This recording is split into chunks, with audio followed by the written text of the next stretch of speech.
साईं भगत जी, आप जी कह रहे हैं कि यदि संत रामपाल जी महाराज जी स्वयं ही कबीर परमात्मा थे या हैं, तो 1997 के सत्संग में या अन्य सत्संगों में उन्होंने ये बात क्यों कही कि मुझे कबीर परमात्मा दिन के 10 बजे मार्च 1997 में आके मिले, कुछ समय के लिए मुझे आके मिले, मुझे दर्शन दिए और कुछ दिशा निर्देश दिए और अंतर ध्यान हो गए।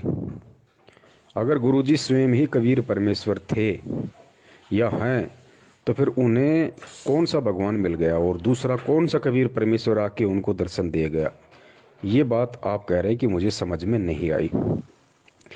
भगत जी, यही सब बातें समझाने के लिए परमात्मा ने बार बार ये प्रार्थना की है सत्संगों के माध्यम से कि भाई सत्संग सुनते समय परमात्मा से प्रार्थना करनी चाहिए, एकाग्रचित होकर सत्संग सुनना चाहिए और सत्संग सुनने के बाद में अपने गुरुदेव के द्वारा सत्संगों में जो वचन कहे गए हैं उनके ऊपर चिंतन करना चाहिए।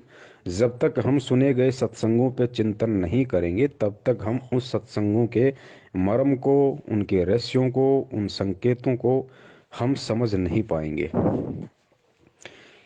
गुरुजी खुद परमेश्वर हैं, औरों का मुझे नहीं पता, लेकिन मैं अपनी बात कर रहा हूँ। गुरुजी स्वयं ही कबीर परमेश्वर हैं, लेकिन वर्तमान में वो कबीर परमेश्वर एक भगत की भूमिका में भी है और भगत की भूमिका यदि परमेश्वर निभाएगा तो 101% पूरी तरह से निभाएगा, उसमें कोई त्रुटि नहीं छोड़ेगा। भगत की भूमिका में वो कभी भी अपने आप को परमेश्वर नहीं कहेंगे। साहिब से सतगुरु भय, सतगुरु से वैसाद, ये तीनों एक हैं, गति कछु अगम अगाध। ग्रीव साहिब से सतगुरु भय, सतगुरु से भय संत, धर धर वेख विशाल अंग खेल। तो 1997 में गुरुजी के द्वारा अपने आप को ये कहना कि मुझे कबीर परमेश्वर मिले, आप कह रहे हैं इसमें कितनी सच्चाई है? भगत जी, इसमें -0% भी सच्चाई नहीं है और ये बहुत बड़ा सच भी है। दोनों बात कैसे? भगत की भूमिका में तो परमेश्वर ने अपने आप को अलग रखते हुए कह दिया कि 1997 में मुझे कबीर परमात्मा मिले।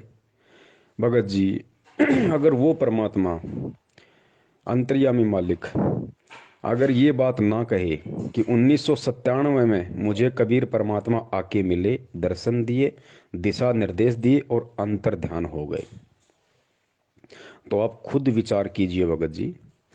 सत्सेवकों को छोड़कर, और सत्सेवकों में भी कुछ ही सत्सेवक हैं जो अपनी अंतरात्मा से, अपने हृदय से गुरु जी को कबीर परमात्मा मानते हैं।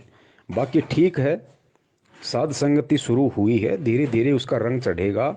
आज अगर धीरे धीरे मानने लगे हैं तो कल को हृदय से स्वीकार भी करेंगे। अगर गुरुजी ये बात 1997 में अपने आप को छुपाते हुए ना कहते कि मुझे कबीर परमात्मा आके मिले, तो भगत जी विचार करो, मैनेजमेंट के पीछे लगी हुई 70% संगत जो आज भी उनका जन्मदिन मना रही है, आप ये तो मानते हो ना कि 1997 में तो भाई कबीर परमात्मा मिले और 1997 में गुरुजी की आत्मा को सतलोक भेज दिया और संत रामपाल जी के शरीर में या उनके शरीर का उपयोग वो कबीर परमेश्वर स्वयं कर रहा है। यानी कहने का मतलब ये कि 1997 से धरती पे कबीर परमात्मा है संत रामपाल जी के रूप में, और संत रामपाल जी की आत्मा 1997 में सतलोक चली गई। ये बात आपके अच्छे से समझ में आ रही है, लेकिन ये बात भगत जी मैनेजमेंट के समझ में क्यों नहीं आ रही? ये बात मैनेजमेंट के पीछे हुए लोगों के समझ में नहीं आ रही। अगर ये बात भी आज उन लोगों को समझ में आ जाती कि भाई चलो ठीक है, संत रामपाल जी का जन्म हुआ है, वो माँ के पेट से आए हैं मैनेजमेंट के अनुसार, उनके पीछे लगे हुए लोगों के अनुसार, लेकिन वो लोग ये तो मानते हैं ना कि 1997 में उनकी आत्मा को सतलोक भेज दिया। अगर वो ना मानेंगे तो सबसे बड़ा सबूत हमारे पास में है, उनको उसके बाद मानना पड़ेगा। संध्या आरती के सबसे लास्ट में आता है, तेरा रामपाल अज्ञान किया सतलोक का वासी।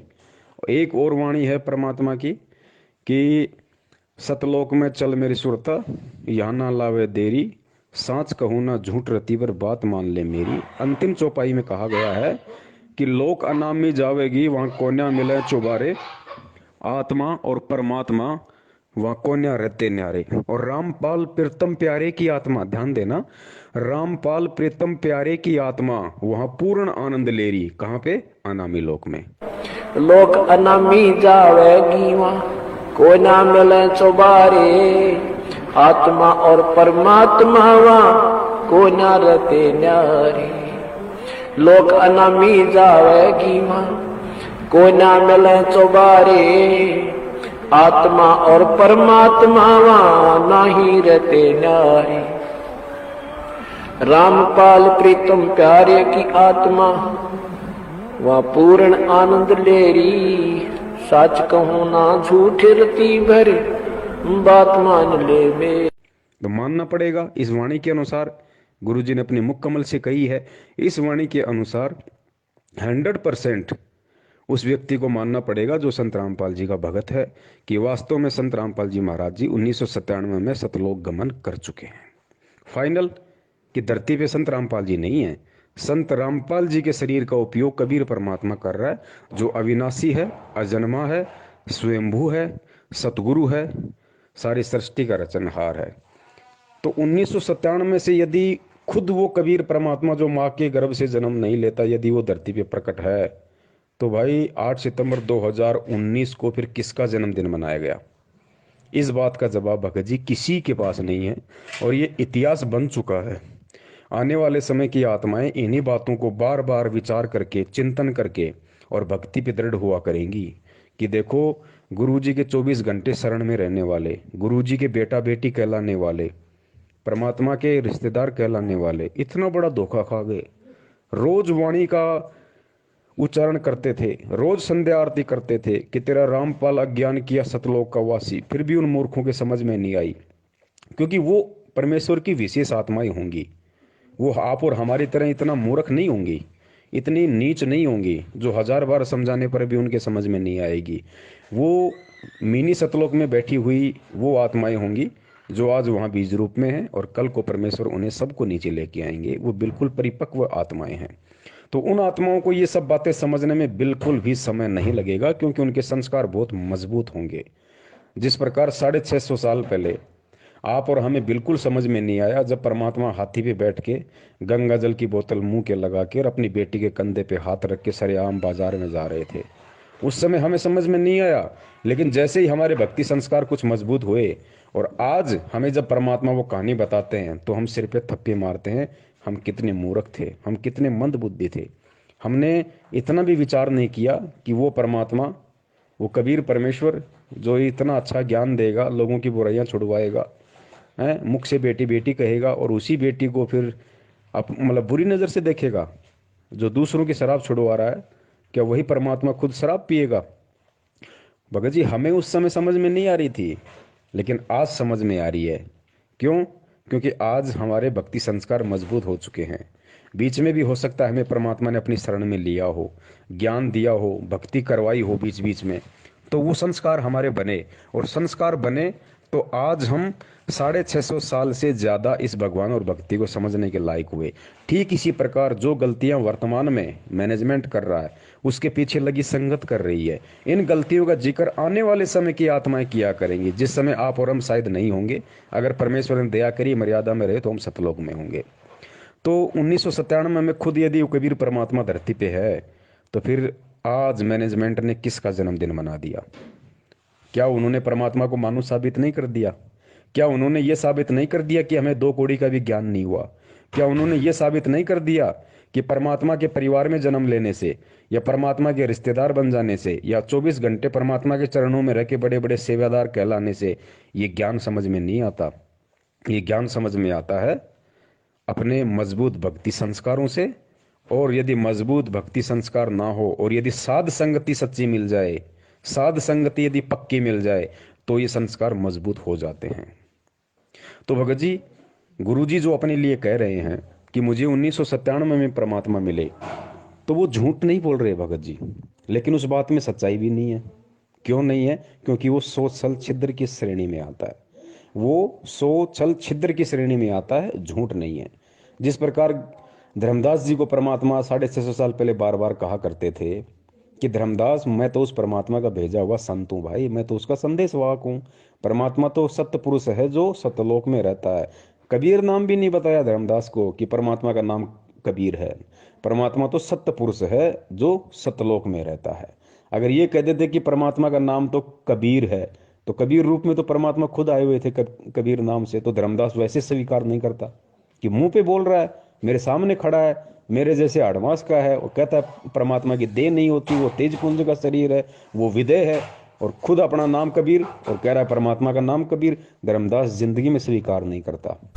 विधेय इसलिए कहा इसको कि जैसे परमात्मा का भी शरीर था और धर्मदास का भी शरीर था, लेकिन परमात्मा विधेयी कहा करते, विलक्षण देही थी उनकी, साकार हैं, थे भी हैं भी, उस समय प्रकट थे, अब भी हैं। और इसी प्रकार इस मंत्र को विधेय मंत्र का, तो उसको समझाने के लिए परमात्मा ने सोच छल छिद्र करना पड़ा कि भाई धर्मदास, मैं तो उसका भेजा हुआ संदेशवाहक हूँ भाई। परमात्मा तो सत्य पुरुष है जो सतलोक में रहता है। तो झूठ थोड़ी बोल रहे थे भगत जी, परमात्मा उस प्यारी आत्मा को समझाने की कोशिश कर रहे थे।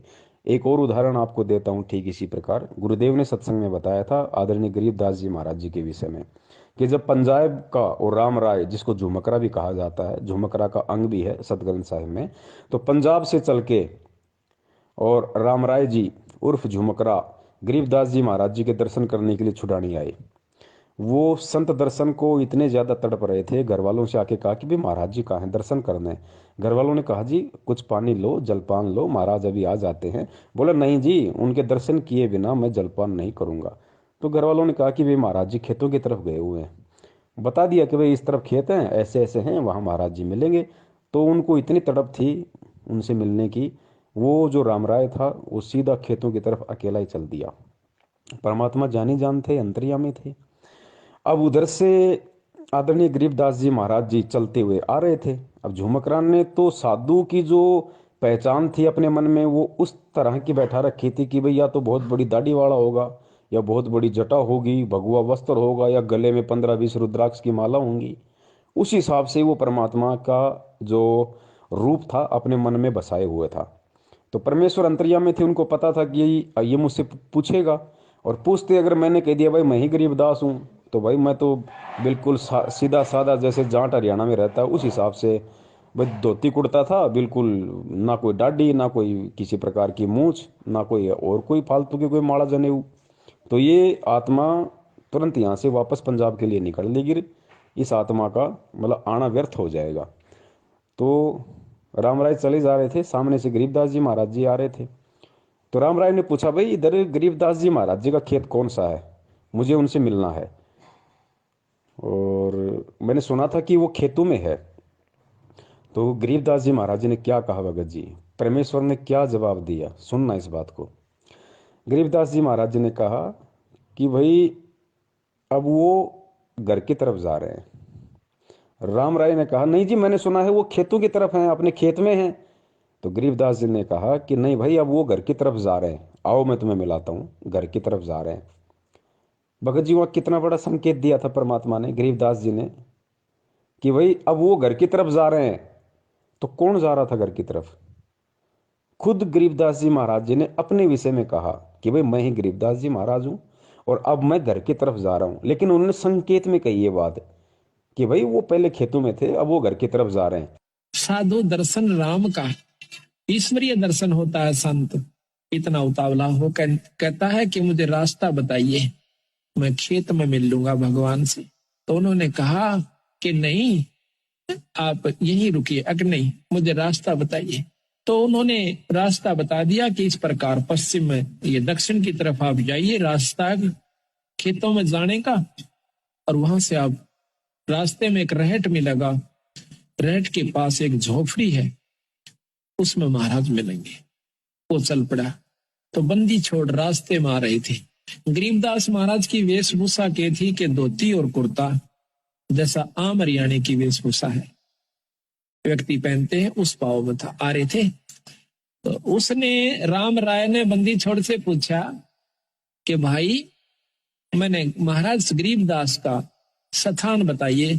बताते ही इधर खेतों में रहते आए हुए। अब सतगुरु महाराज ने सोचा कि जय मैं इसको अभी बता देता हूं कि मैं गरीबदास हूं, तो ये मेरी बात एक नहीं सुनेगा, क्योंकि इसके मन में जो संत वेशभूषा है वो कुछ और है।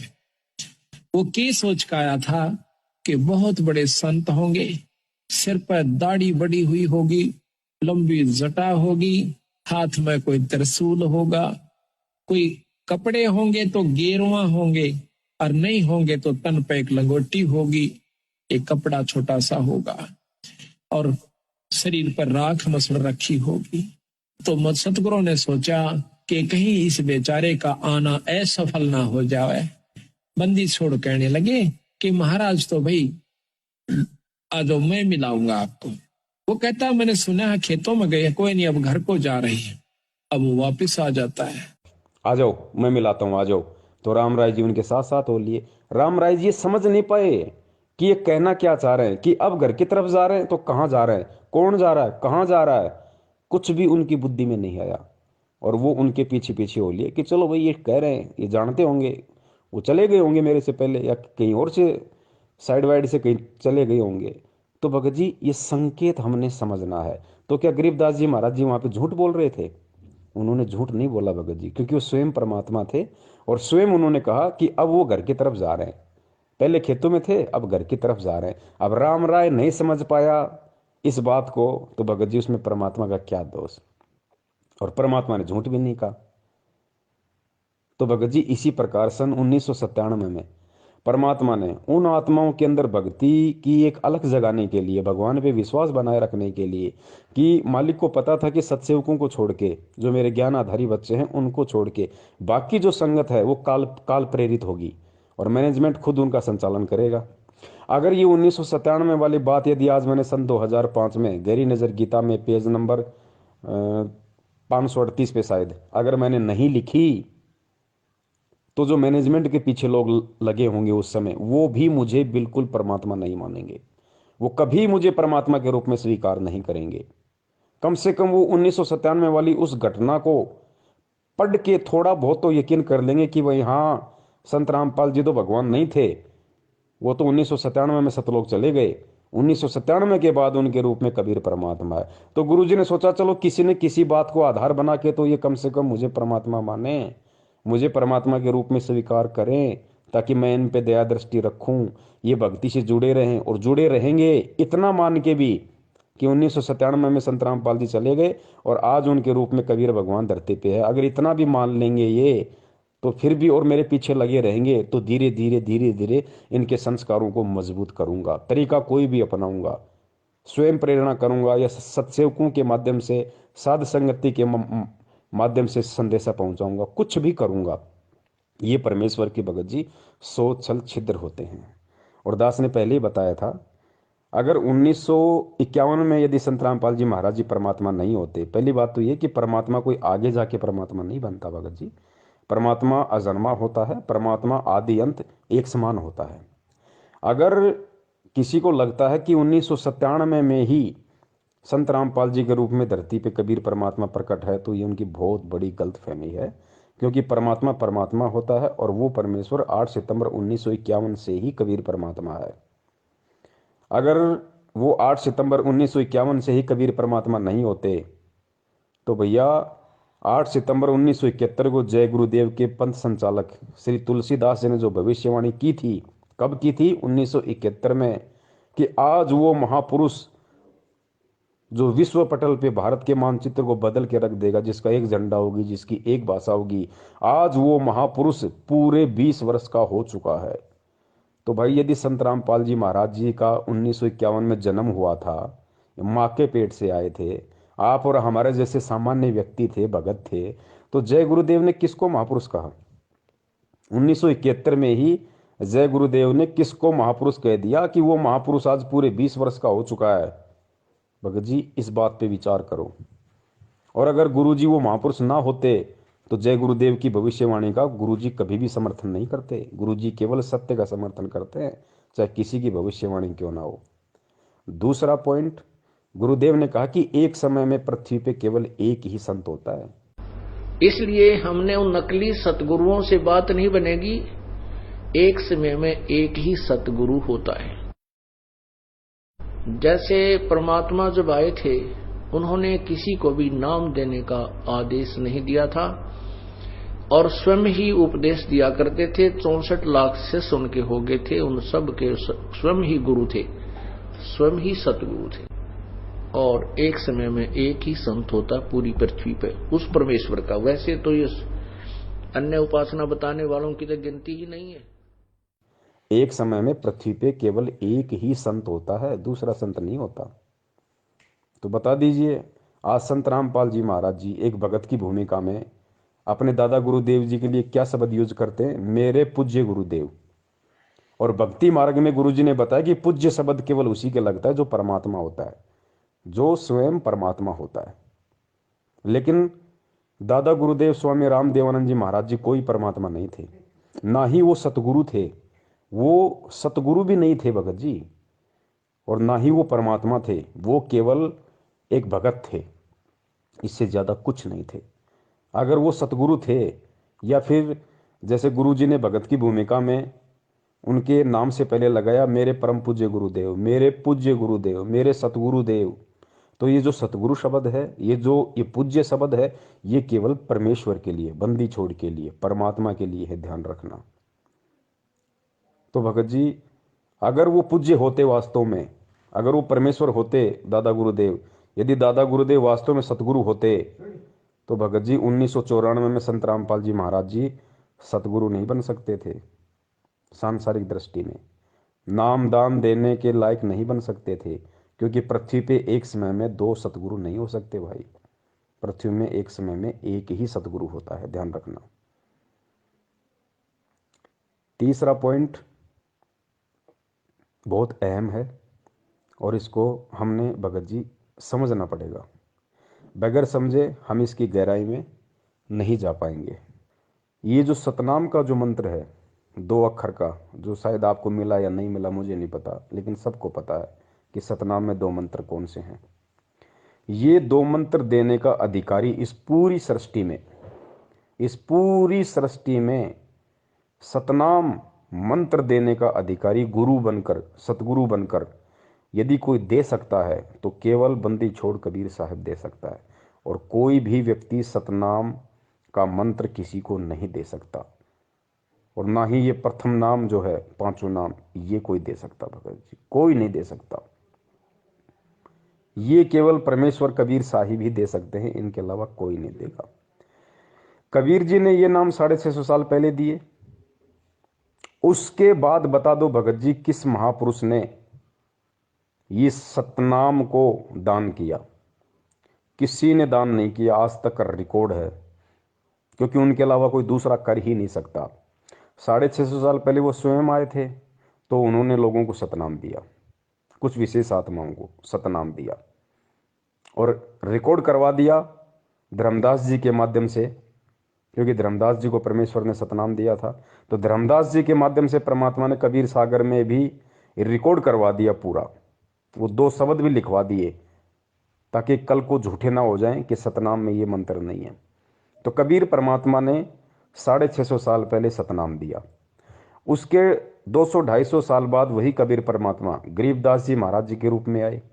लेकिन 250 साल पहले जब गरीबदास जी महाराज जी यहाँ आए तो उनका मकसद किसी को सतनाम देना नहीं था, उनका मकसद किसी का मोक्ष करना नहीं था, उनका मकसद किसी को प्रथम नाम देने का नहीं था, और उन्होंने ना किसी को सतनाम दिया ना किसी को प्रथम नाम दिया। ये 7 मंत्र जो आज हमें मिले हुए किसी को नहीं दिया गरीबदास जी महाराज जी ने। जितने भी उनके शिष्य बने, जितने भी उनके भगत बने, सबको उन्होंने भिन्न भिन्न नाम दिए। इस ग्रंथों में लिखा क्या है और हम करवा और कर क्या रहे हैं? हम दोषी हो रहे हैं उस परम पिता परमात्मा कबीर साहब के, और साथ में उस गरीबदास परमेश्वर तुल अंशात्मा के, जो हमें क्या बताने आए थे और हमने अब क्या शुरू कर दिया। वहां मैं क्या देखा कि श्री ब्रह्मानंद जी ने सामने तो भूरी वालों की और गरीबदास जी की मूर्ति बना रखी है, और कति अपने जहां उनका रहने का स्थान था उसके सामने शिव जी का मंदिर और मूर्ति शिवलिंग। क्या बात की। और सुबह उठे, हम रात को वहां रुके थे, मेरे पास फिल्म बनी हुई है। सुबह उठे, उठ करके सबसे पहले शिवलिंग पर जल चढ़ाया, और मेरे साथ जो भक्तात्मा सैकड़ों की संख्या में दर्शनार्थ गए थे वो आश्रमों को देखने के लिए, मुझे कहने लगे, गुरुदेव ये क्या चक्कर है, आप तो कह रहे थे ये बड़े महापुरुष हैं और ये पूज रहे शिवलिंग ने, अब क्या जवाब देंगे दास उनको। अब यहां फंस गए हम। कहा मैं कबीरपंथी, कहलावा गरीबदास पंथी और पूज्य काल को शिवलिंग जो एक बिल्कुल नासवान भगवान, और कहा परमेश्वर। फिर क्या बनाते हैं, कहते हैं गरीबदास ने लिखा है, दास गरीब दर शिव का दान, भक्ति मुक्ति जन दीनी दान। अब ये मुक्ति शिवजी वाली तो हमने ना जाने कितनी बार प्राप्त कर ली है। भगवान शिव ने पार्वती जी को ये प्रथम नाम दिए थे 5, जो हम आपको 7 देते हैं। और भगवान शिव भी इतना ही अमर है, जैसे पार्वती को अमर कर दिया, जब तक शिव की आयु है तब तक पार्वती रहेगी। ये तो हम असंख्यों बार हो चुके इतने अमर। तो गरीबदास जी कहते हैं और डले ढूंढता है, और पूजाएं जो तुम इधर उधर फिरते हो, कि तीर्थ पे, कोई पितर का, कोई भूतों पे, इससे अच्छा तो शिव जी ने पूज लो। इससे भी थोड़ी बहुत यहाँ की सुविधा, थोड़ी बहुत आयु तुम्हारे को, यानी आयु तो नहीं बढ़ सकती, जब तक श्वास है तब तक आप रहोगे। और छोटी मोटी राहत इन अन्य पूजाओं से ठीक है, लेकिन मुक्त नहीं हो सकते, जन्म मरण नहीं मिटेगा। किसी को हरे राम, किसी को ओम नमो भागवते वासुदेवाय, किसी को ओम नमः शिवाय, क्योंकि उनका मकसद उस समय किसी का मोक्ष करना नहीं था। गरीबदास जी महाराज जी के रूप में कबीर परमात्मा जब आए थे, उनका केवल एक टारगेट था, और परमात्मा जिस विशेष काम के लिए आते केवल उसी को पूरा करके जाते हैं। तो 300 साल पहले गरीबदास जी महाराज जी का इस पृथ्वी लोक पे आना और एक लीला करना, उनका जो मकसद था वो ये था कि कबीर सागर में जो त्रुटियां काल प्रेरणा से लोगों ने कर दी थी, जो गड़बड़ कर दी थी, उसको सुधार करना और ग्रंथ साहिब के रूप में एक नया ग्रंथ लिपिबद्ध करना आप और हमारे लिए, इस समय के लिए। तो परमात्मा उस समय केवल उसी काम के लिए आए थे, और वो काम उन्होंने पूरा किया और हो गए। लेकिन उन्होंने किसी को सतनाम नहीं दिया, वो 2 मंत्र किसी को दान नहीं दिए उन्होंने, ना अपने बच्चों को दिए ना किसी और को दिए, केवल अपने ग्रंथ साहिब में उन मंत्रों को लिख के चले गए, ताकि आज हमारे को विश्वास हो कि वास्तव में यही सतनाम है जो आज हमें संत रामपाल जी महाराज जी दे रहे हैं। वरना हम यकीन ही नहीं कर पाते कि यही सतनाम होगा, हम 650 साल पहले की तरह भ्रमित हो जाते। कलयुग की बिचली पीढ़ी में 12वां पंथ, ये काल के जो कबीर पंथ में होंगे ना, गरीबदास का होगा।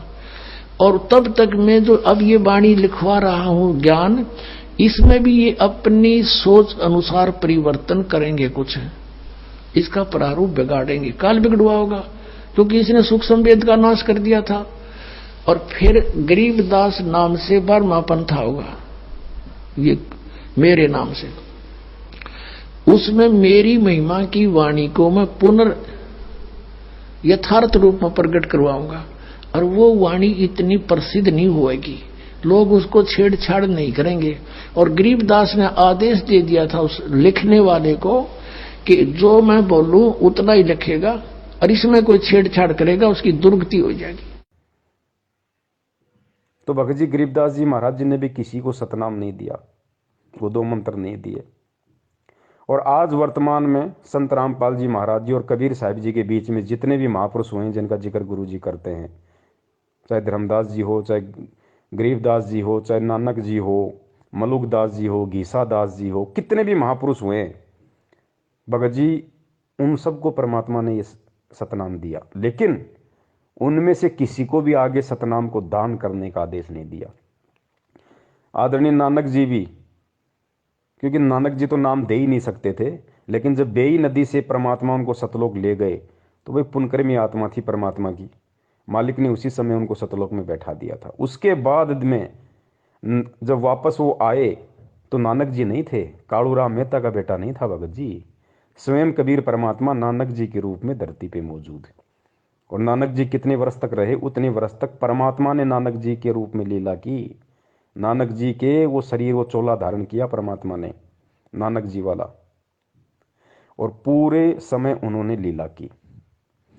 और नानक जी के रूप में भी वो कबीर परमात्मा वाहे गुरु नाम देता रहा, लेकिन सतनाम किसी को नहीं दिया। लेकिन आज हमें विश्वास हो कि वास्तव में यही सतनाम है, नानक जी के माध्यम, मतलब नानक जी के रूप में उन्होंने गुरु ग्रंथ साहिब में वो मंत्र लिख दिए ताकि हमें आज हमें विश्वास हो।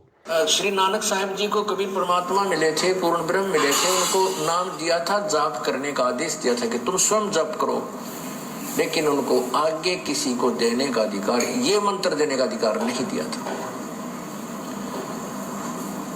हाँ, क्योंकि जैसे उन्होंने कहा वाहे गुरु जपो, वाहे गुरु हे भगवान हे परमात्मा, इससे क्या रहा कि आत्मा में भगवान की चाह बनी रही। अब बहुत सारे भाई कहते हैं भाई ये कैसे हो सकता, नानक जी के रूप में कबीर परमात्मा, ये तो नहीं हो सकता, हमने गुरु जी के मुख से सुना ही नहीं। अरे गुरु जी नहीं बताएंगे भाई, गुरु जी ने जो बताना था वो सब कुछ खोल के बता दिया। अब गुरु जी के सत्संगों का निष्कर्ष आपने निकालना पड़ेगा। गुरु जी ने कई बार आपने सुना होगा कि नानक जी बाला और मर्दाने को श्रीलंका ले गए घुमाने के लिए अपनी सिद्धि शक्ति से। फिर जैसे सिद्धि शक्ति का जिक्र आया तो गुरु जी ने क्या कहा कि भाई देखो, जो सतलोक में जाता है ना, जिसको परमात्मा सतलोक में लेके जाते हैं जिस आत्मा को, और सतलोक तो सिद्धियों का भंडार है, और जब वो आत्मा यहाँ आती है तो कुछ सिद्धियाँ ऑटोमेटिक उस आत्मा से चिपक जाती हैं। तो उन्हीं सिद्धियों के कारण नानक जी ने उनको अंतर ध्यान किया, इतनी लीलाएं की अपने सारे जीवन में, क्योंकि वो सिद्धियाँ उनके चिपक के आ गई थी। ठीक है, ये हमें गुरुजी बताते हैं, आपको भी अच्छे से पता है। और उन्हीं सिद्धियों के बलबूते पे उन्होंने अपनी सारी लीलाएं किए, चमत्कार किए। तो भगत जी यहाँ पे हमने निष्कर्ष निकालना पड़ेगा गुरु जी के सत्संग का, समझना पड़ेगा परमात्मा के उस संकेत को। नानक जी को परमात्मा सशरीर तो लेके नहीं गए थे सतलोक में, लेके तो उनकी आत्मा को गए थे। शरीर तो बेई नदी में ही परमात्मा ने कहीं छुपा रखा था, उधर जंगल वंगल में। नानक जी की आत्मा को परमात्मा सतलोक लेके गए। और फिर क्या, फिर गुरु जी ने कहा कि ये ऑटोमेटिक सिस्टम है, ये जो सतलोक में आत्मा जाएगी ऑटोमेटिक उसके कुछ सिद्धियां चिपक जाती है, वो नीचे आ जाती है। ठीक है जी, अगर हम इस बात को सत्य माने, ये सोशल छिद्र है परमात्मा का, झूठ नहीं कहा परमेश्वर ने, ये सोशल छिद्र है। अगर हम ये मान के चलें कि वास्तव में नानक जी की आत्मा के वहां से सिद्धियां चिपक के आ गई ऑटोमेटिक, और उन सिद्धियों का प्रयोग नानक जी ने किया, तो भाई मुझे एक बात बताइए, आज हजारों भक्तों के ऐसे ऐसे इंटरव्यू है जो ये कहते हैं कि भाई मेरी आत्मा को गुरुजी सतलोक ले गए, मुझे सारे ब्रह्मांड दिखाए। बहुत सारे तो ऐसे कहते हैं मुझे गुरुजी ने सतलोक में आम खिलाया, मुझे केला खिलाया, हैं, मैं ऐसे गया, मैं ऐसे पहाड़ों में घूमा, पहाड़ों के अंदर से गया, मैं सोचा मरूंगा लेकिन मैं तो पहाड़ के अंदर से निकल गया। तो आज गुरुजी, और आज हम जिन जिन भक्तों का इंटरव्यू सुनते हैं जो सतलोक के दर्शन करके आए हैं, तो गुरुजी सशरीर तो उनको भी नहीं लेके गए, उस भगत की आत्मा को ही लेके गए ना। सशरीर तो गुरुजी लेके नहीं जाएंगे, नानक जी की भी आत्मा लेके गए। और आज हमारे जो सैकड़ों भगत भाई हैं जो कहते हैं कि मैं सतलोक देख के आ गया, मुझे गुरुजी ले गए, उनकी भी आत्मा को ही लेके गए। तो भाई एक बात बताइए मुझे, आज जो हजारों भगत ये दावा करते हैं कि मुझे गुरुजी सतलोक दिखा के लाए हैं, और यदि वहाँ का ऐसा कोई ऑटोमेटिक सिस्टम है कि आत्मा जब वहाँ जाती है तो उसकी सिद्धियाँ चिपक जाती हैं, तो हमारे वालों के क्यों नहीं चिपकी? ये जो हजारों भगत जो इंटरव्यू देते हैं, इनके एक भी सिद्धि क्यों नहीं चिपकी? ये अपनी आत्मा के कोई तेल लगा के गए थे क्या जो वहीं पे वो फिसल गई? इनके क्यों नहीं चिपकी भाई वो सिद्धियाँ? और मान लो अगर भगत की सिद्धियाँ चिपक भी गई तो इस भक्ति का विधान है वो सिद्धियों का यूज नहीं कर सकता। सिद्ध महल में सिद्ध चौबीसा, हंस भी छोड़े विश्व बीसा, ये गुरु जी की वाणी है। बार बार परमात्मा बताते हैं कि इस भक्ति के करने से तुम्हारे अंदर 24 सिद्धि आ जाएंगी, लेकिन भगत ने उसका प्रयोग नहीं करना। सिद्ध महल में सिद्ध चौबीसा, हंस भी छोड़े विश्व बीसा। जो हंस होगा, भगत होगा, वो 24 की 24 को भी छोड़ देगा, फैल कर देगा साइड में, नहीं सिद्धियाँ नहीं मुझे यूज करनी। तो भगत जी हमने यहाँ समझना पड़ेगा, अगर नानक जी की आत्मा की सिद्धि चिपक के आ गई थी तो आज हमारे वालों के चिपक के क्यों नहीं आ रही? तो इससे जाहिर है कि कबीर परमात्मा स्वयं नानक जी के रूप में थे। और आत्मा अगर इतने चमत्कार करेगी तो परमात्मा आज हमारे को ये नियम नहीं बता सकते कि बच्चों तुमने सिद्धि का प्रयोग नहीं करना, वरना उंगली उठ जाएगी भक्ति में कि फिर नानक जी ने क्यों किए। नानक जी भी तो भगत थे, कोई भगवान थोड़ी थे। फिर नानक जी भी तो यही भक्ति कर रहे थे, यही मंत्र जाप कर रहे थे, यही भगवान मिला था, फिर नानक जी ने सिद्धियों का प्रयोग क्यों किया? भगत जी आज बहुत बड़ा सवाल खड़ा हो जाता भगत समाज के सामने, गुरु जी दोगले साबित हो जाते। लेकिन भाई वो स्वयं कबीर परमात्मा नानक जी के रूप में सारा खेल खेल रहे थे। इस बात को जगत थोड़ी समझेगा, इस बात को हम भक्तों ने समझना पड़ेगा, क्योंकि आज परमात्मा हमें यही सब कुछ समझाने के लिए आए। तो भगत जी इसलिए दास निवेदन करता है। जिस प्रकार अब बताओ उस समय 500 साल पहले जब परमात्मा के समकालीन थे नानक जी, उस समय किसने यकीन किया कि नानक जी बताओ स्वयं वो परमात्मा है? किसी ने यकीन नहीं किया भगत जी, क्योंकि वो उसी तरीके से अपना खेल खेल रहे थे, उसी तरीके से अपनी लीला कर रहे थे परमात्मा। क्योंकि कुछ सिद्धियां नानक जी के अंदर पहले से भी थी, कुछ पूर्व भक्ति की उसके ऐसे संस्कार थे जिस वजह से वो बेई नदी में वो उन्होंने डुबकी मारी, क्योंकि वो मछली बन जाना जानते थे, वो मछली बनना जानते थे। इसलिए उन्होंने कहा था कबीर जी को कि मैं तब विश्वास करूंगा मैं डुबकी लगाऊंगा और आप मेरे को पकड़ के दिखा देना।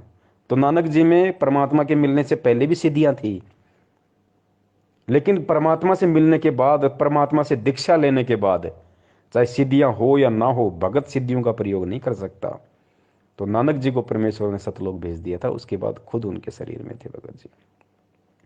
अब ये समय भगत जी, अब आप सोचिए बड़े भाई, जब स्वयं कबीर परमात्मा ने 650 साल पहले मंत्र दिए और आज खुद वो परमात्मा मंत्र दे रहा है सतनाम का, तो भगत जी परमात्मा ने जब आज से पहले, और ये चारों युगों का इतिहास उठा के देख लो भगत जी, परमात्मा ने स्वयं ही, चाहे वो किसी संत के रूप में आए हो या चाहे स्वयं आए हो भगत जी, परमात्मा ने स्वयं ही ये मंत्र लोगों को दान किए हैं। दूसरा कोई मंत्र दान नहीं कर सकता, कोई नहीं कर सकता। जैसे परमात्मा जब आए थे, उन्होंने किसी को भी नाम देने का आदेश नहीं दिया था और स्वयं ही उपदेश दिया करते थे। 64 लाख शिष्य उनके हो गए थे, उन सब के स्वयं ही गुरु थे, स्वयं ही सतगुरु थे। और एक समय में एक ही संत होता पूरी पृथ्वी पे उस परमेश्वर का। वैसे तो ये अन्य उपासना बताने वालों की तो गिनती ही नहीं है। अब कोई कहेगा भाई मीराबाई को कैसे रविदास जी से मंत्र दान करवा दिए, तो इस बात को भी हमने गुरु जी के ज्ञान को आधार बना के समझना पड़ेगा। मीराबाई को रविदास जी ने नाम दीक्षा नहीं दी थी। आपने गुरु जी के मुख से भी सुना होगा कि भाई मीराबाई से नाम लिया। कबीर जी ने कहा कि जा भाई रविदास जी से नाम ले ले, तो मीराबाई जाके रविदास जी से नाम ले आई। लेकिन यहाँ गुरु जी जो बात हमें समझाना चाह रहे हैं पुण्यात्माओं, परमात्मा एक सांसारिक दृष्टि से सत्संग करेंगे, वरना दुनिया विरोध खड़ा कर देगी।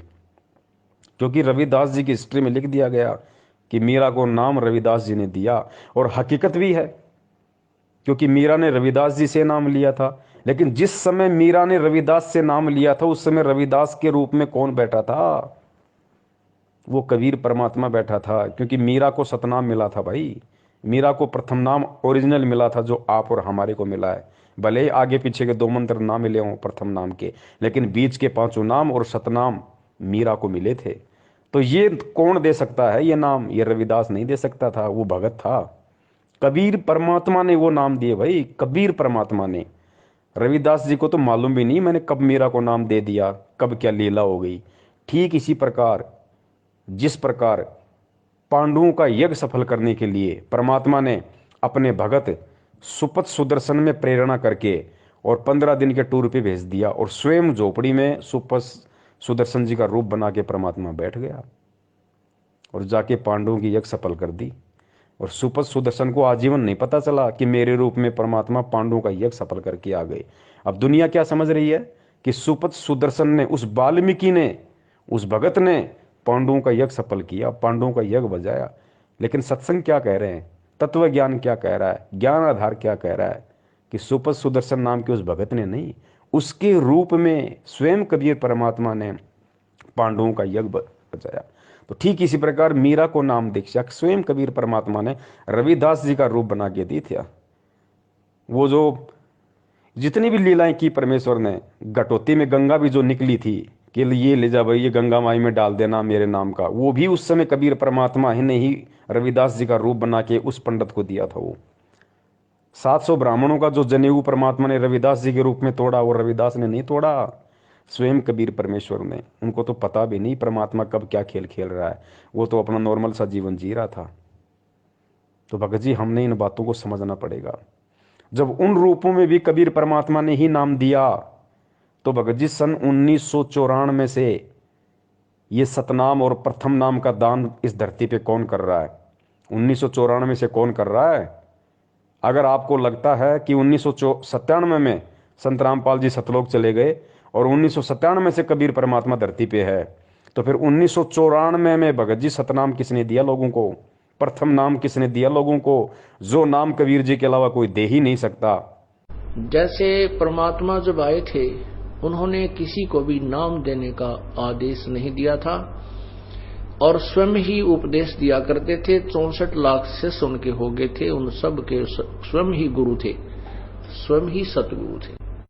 भगत जी इन सब बातें ये सांकेतिक हैं। भगत जी अगर सभी व्यक्ति, सभी आत्माएं, गुरु से नाम लेके सभी भगत अगर इस गहरे संकेत को यदि समझ जाएं, यही तत्व ज्ञान है। गुरु जी ने क्या बताया बच्चों? तत्व ज्ञान क्या होता है? जिसका कोई निष्कर्ष निकले। जैसे दूध होता है, दूध को लाए, उसको गर्म किया, उसको जिमाया, जामन डाल के उसका दही बना, फिर उसको मथा, फिर उसमें छाछ अलग निकलेगी, फिर उसके अंदर घी निकलेगा, फिर उस घी को गर्म किया जाता है, फिर उसका मैल निकाला जाता है और फिर उस घी को किसी बोतल में बंद किया जाता है और फिर वो रत्न बराबर हो जाता है, वो 50 साल खराब नहीं होता। तो ऐसे भगत जी ये तत्व ज्ञान का निष्कर्ष आज गुरु जी के सत्संगों को आधार बना के, उनके ज्ञान को आधार बना के आज भगत जी हम भक्तों ने स्वयं करना पड़ेगा। आज परमात्मा जबरदस्ती नहीं करेगा भगत जी, परमात्मा जबरदस्ती नहीं समझाएगा। अब ये सार भगत जी हम भक्तों ने निकालना पड़ेगा। यही तत्व ज्ञान है, इसीलिए परमात्मा ने बिचली पीढ़ी का समय चुना और इसीलिए परमात्मा ने आज हमारे को अक्षर ज्ञान करवाया, ये शिक्षा दी, इसीलिए दिए भगत जी। आज भी परमात्मा चोटी पकड़ के खाना नहीं खिलाएगा, मालिक ने खाना सामने रख दिया, खाना हमने पड़ेगा कि क्या हमारे लिए उचित है, क्या हमारे लिए अनुचित है।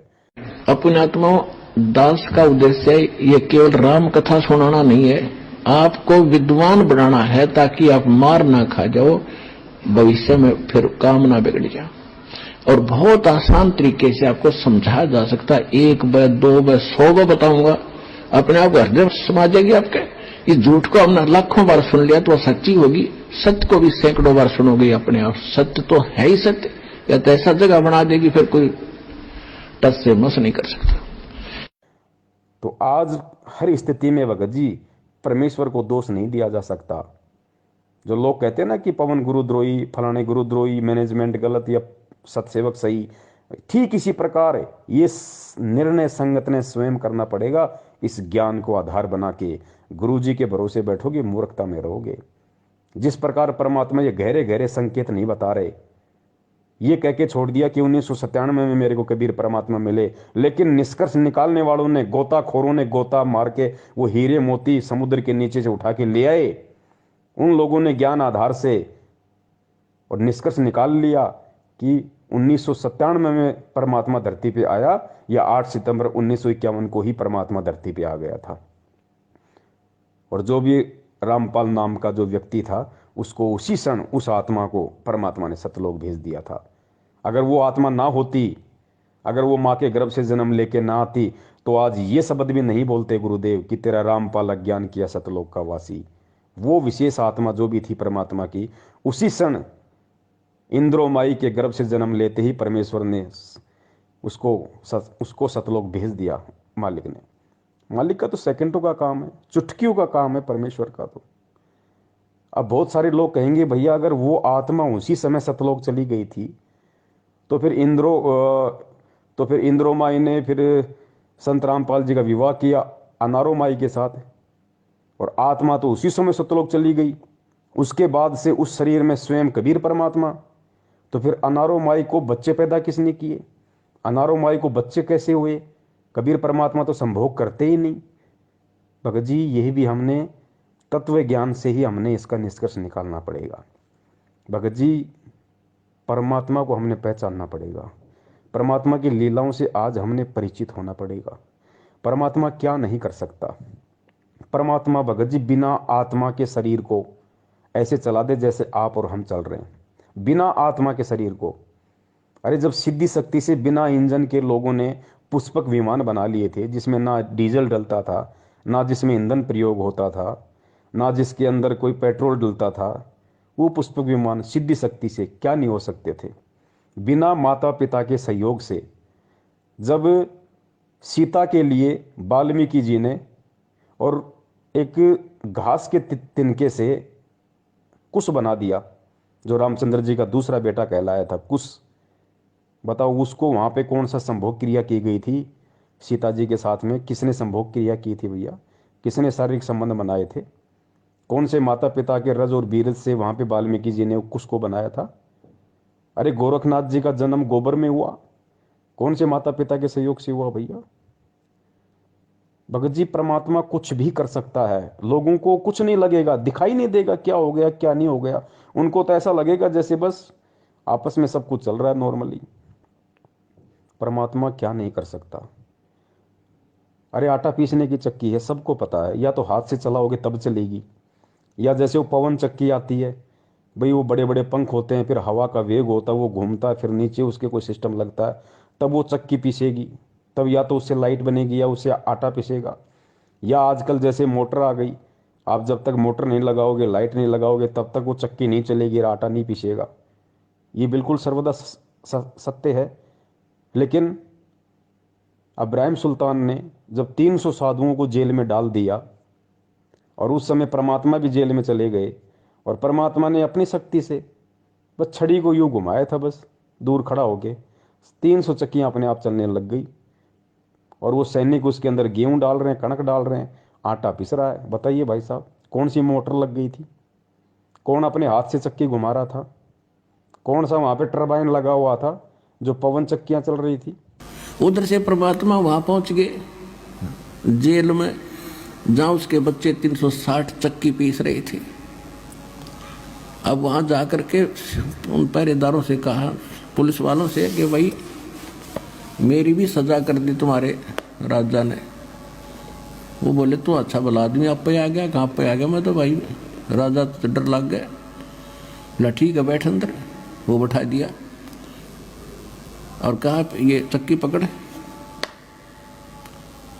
तो परमात्मा खड़े हो गए, कहने लगे भाई देखो, एक काम करेंगे हम, चाहे तो चक्की चलवा लो और चाहे इसमें तुम कणक डालो, एक काम तुम करोगे एक काम करेंगे। और सबको कह दिया बंद कर दो भाई। अब सैनिकों ने सोची अच्छा क्रांतिकारी है, इसने सटराई करवा दी। कहने लगे बात उन्हें सोची, पुलिस वाला ने सोची कि लाइन सीधे कराएंगे आज, पहले 2 घंटे 4 घंटे चक्की चलवाते थे, सारा दिन चलवाएंगे। कहा कि हम कनक डालेंगे और तुम चक्की चलाओ। परमात्मा बोले ठीक है, पोजीशन पकड़ो, आप आओ, सारे तैयार हो जाओ, कणक ले लेगा। अच्छा हो गए तैयार। परमात्मा एक सोटी ले रहे थे, डंडी सी, अपनी चक्की के उस डंडे का लगा दी, चल बच्चा पीस देन काटा। तो वो सारी चक्की 360 की 360 कखा उठा दिया, जैसे बिजली वाली चल लग रहे हैं।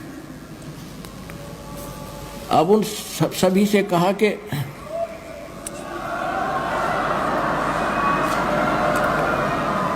भगत जी ये परमेश्वर है, ये कुछ भी कर सकता है, असंभव शब्द इसकी डिक्शनरी में नहीं है। लोगों को तो ये लगा कि भाई रामपाल जी हैं ये, और अनारो माई के साथ इनके संपर्क, और माई भी बिल्कुल, माई को महसूस ही नहीं, माई सोच ही नहीं सकती, आज भी नहीं सोच सकती माई। और बिल्कुल माई ने जो महसूस किया होगा कि हाँ मेरे पति ने मेरे साथ ऐसे ऐसे शारीरिक संबंध बनाए, बिल्कुल जैसे आप और हम बनाते आए, ऐसा ही हुआ माई के साथ। लेकिन वो कबीर परमात्मा थोड़ी थे भाई। कबीर परमात्मा तो ऐसे ऐसे 1000 रामपाल रूप बना दे, लाखों रामपाल जी के रूप बना दे, ऐसे ऐसे माई को पता नहीं चले।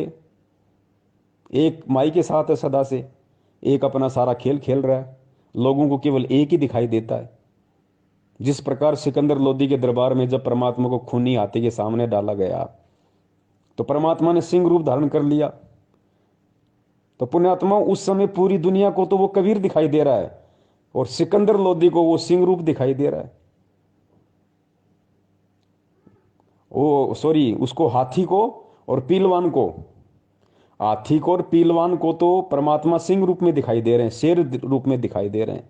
और पूरी दुनिया को और सिकंदर लोदी को परमात्मा कौन से रूप में दिखाई दे रहे हैं? कबीर रूप में। तो यही अनारो माई के साथ हुआ। एक रामपाल रूप तो बिल्कुल जैसे अनारो माई के साथ में, तो जरूरी थोड़ी है कि कबीर परमात्मा की कोई आत्मा थी उस शरीर में जो अनारो माई के साथ में रहे। पुण्यात्माओं, इन चीजों को हमने समझना पड़ेगा। परमात्मा एक ही समय में लाखों लीलाएं कर सकता है, लाखों खेल खेल सकता है। परमात्मा एक ही समय में आपके बाप की भूमिका भी कर देगा, आपकी बहन की भूमिका भी कर देगा, आपके बेटे की भूमिका भी कर देगा, और स्वयं आपकी भूमिका भी कर देगा। अब बताओ कौन पहचान ले उस परमात्मा को?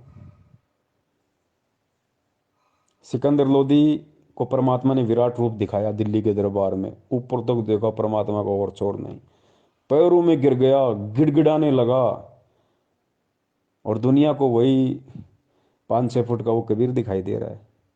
तो पुण्यात्मा, ये कबीर परमेश्वर है धरती पे, और ये भक्ति विश्वास की है। गुरुजी हर चीज को खोल के नहीं बताएंगे। अगर आज भी हर चीज को खोल के बताएंगे तो फिर हमारी बुद्धि कहाँ गई? फिर ये शिक्षा देने का क्या फायदा? ये 650 साल से परमात्मा डंडे मार मार के ज्ञान वाले आज फिर हमें यहाँ क्यों लेके आए? आज भी अगर हम लातों के भूत बनेंगे फिर इस शिक्षा का क्या फायदा? उन युगों युगों के भक्ति संस्कारों का क्या फायदा फिर? तो पुण्यात्माओं, इसीलिए परमात्मा ने सत्सेवकों को निमित्त बना के ये लाइव साध संगति, लाइव संघ का समाधान का सिस्टम संगत में चलवाया है। और यकीन मानना, इसमें कोई पवन दास का श्रेय नहीं है, कोई पवन दास का योगदान नहीं है, पवन दास का -0% भी इसमें कोई रोल नहीं है। सिर्फ दास एक लाउड स्पीकर है, सारी प्रेरणा उस परमात्मा की है टोटली। वो क्या बुलवाएंगे क्या नहीं बुलवाएंगे, मैं क्या सोच के बैठता हूँ कि आज मैं क्या बोलूँगा, लेकिन मैं भूल जाता हूँ कि मैंने क्या कुछ सोचा भी था क्या, और परमात्मा क्या से क्या मैटर शुरू करवा देते हैं। लाइव संघ का समाधान फेसबुक पे 5-5 घंटे, 4-4 घंटे। और पुण्यात्माओं, ये सतगुरु की शब्द शक्ति है। जो 4 घंटे आप लोग लगातार देख रहे हो और आपको लगता है कि 4 घंटे हो गए, हमें तो मालूम ही नहीं पड़ा, दास को भी नहीं लगता भाई 4 घंटे कैसे निकल गए।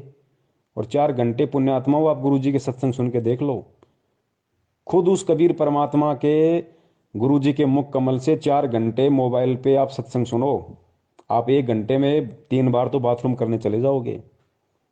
और आज उसी कबीर परमात्मा ने अपने बच्चे के शब्द में इतनी शक्ति दे दी कि 4-4 घंटे उसी परमात्मा के ज्ञान को आधार बना के फेसबुक पे लाइव चल रहा है और कोई बाथरूम करने भी नहीं जाता। तो पुण्यात्माओं, ये क्या है? ये विचार करो, खुद आपकी आंखों के सामने है, और कोई मेरे बाप का ज्ञान नहीं, कोई मेरे दादा का ज्ञान नहीं, कोई किसी दूसरे संत का ज्ञान नहीं, खुद गुरु जी के सत्संग, गुरु जी के सत्संगों को आधार, और 4-4 घंटे हम सभी भाई बहन बैठे रहते हैं, कोई बाथरूम भी नहीं जाता, और ये लगता है कि 4 घंटे हो गए, हमें मालूम ही नहीं पड़ा। तो ये खेल परमात्मा खेलता है समझाने के लिए, क्योंकि हम उस आए हुए परमात्मा को इतना महत्व नहीं दे पाते। लेकिन उसी परमात्मा के द्वारा कही गई बातों को यदि कोई तीसरा व्यक्ति बोल दे तो उस बात को लोग ज्यादा महत्व दे देते हैं। लेकिन परमात्मा चाहता है कि चाहिए कुछ भी महत्व दें, कुछ भी करें, ये मेरे ज्ञान पे टिके रहें, ये सच्चाई से जुड़े रहें, भगवान और भक्ति पे इनका विश्वास बना रहे। पुण्यात्माओं, वरना ऐसी स्थिति में तो कोई भी कब का गुरु बन के बैठ जाता। लेकिन अब ऐसा संभव नहीं है। परमेश्वर ने अपनी आत्माओं के हृदय में तत्व ज्ञान रूपी बीज डाल रखा है। अगर मेरे जैसा कोई दुष्ट, कोई नालायक यदि ऐसी गंदी सोच भी सोच लेगा, उसी क्षण परमात्मा उठा के दूर कर देंगे। और सामने वाले जो बच्चे हैं परमात्मा के, जो संगत है, वो कदापि स्वीकार नहीं करेगी, बिल्कुल कदापि स्वीकार नहीं करेगी। कुछ मूर्ख होते हैं, उनकी कह नहीं सकते, जैसे कोई संजय के पीछे लग गया, कोई अपना और कहीं सेट हो गया। बाकी अब परमात्मा नकली संतों के, पंथों के चिमटे उखड़वाने आए हैं। नया चिमटा नहीं गड़ेगा किसी का, चाहे कोई कितना ही खुश हो ले अपना चिमटा गाड़ के, संजय जैसा या मैनेजमेंट जैसा, चिमटे इनके उखड़ेंगे अब। तो भाई परमेश्वर दया करें, धरती पे मालिक है। 8 सितंबर 1951 से धरती पे प्रकट है, विद्यमान है। खेल परमात्मा कोई भी खेल सकता है भगत जी, कुछ भी खेल खेल सकता है, समर्थ है। देखो, कई लोग कहते हैं कि भाई गुरुजी माँ के गर्भ से नहीं आ सकते, गुरुजी जन्म नहीं ले सकते। अरे क्यों नहीं ले सकते भाई पुण्यात्मा, ये भी हमने समझना पड़ेगा। हालांकि आज परमात्मा माँ के गर्भ से जन्म लेके नहीं आया, लेकिन क्या वो आ नहीं सकता? 100 बार आ सकता है।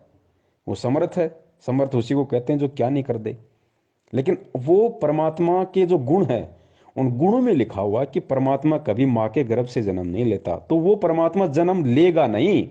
बाकी कोई ये कहे कि ले नहीं सकता, वो गलत हो जाएगा। परमात्मा तो कुछ भी कर सकता है, लेकिन वो लेगा नहीं। अब आज हमें यकीन क्यों नहीं हो रहा क्योंकि हमने हर बार यही सुना है कि परमात्मा तो सशरीर आते हैं, परमात्मा तो सशरीर जाते हैं। 650 साल पहले परमात्मा सशरीर आए थे। अरे भाई, 650 साल पहले जब सशरीर आए थे, उस समय किसने किसने विश्वास किया था? एक ने भी विश्वास किया हो तो बता दो। रामानंद जी को भी विश्वास नहीं हुआ, जिनको गुरुदेव ने, कबीर परमेश्वर ने अपना मुंह बोला गुरु बना रखा था।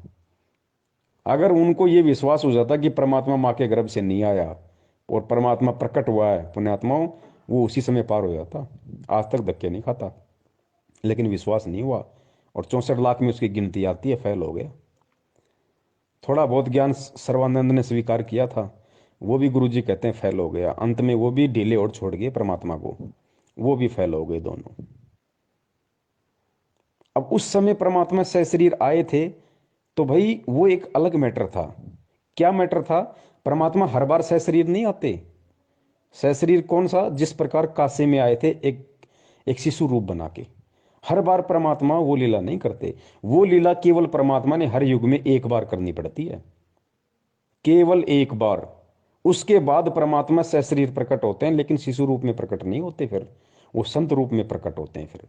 और वो लीला परमात्मा ने चारों युगों में सशरीर कमल के फूल पे बच्चे के रूप में प्रकट होना पड़ता है, केवल एक मकसद से, और कोई मकसद नहीं है। नहीं तो परमात्मा को कोई जरूरत नहीं है शिशु रूप धारण करके प्रकट होने की, कोई जरूरत नहीं है।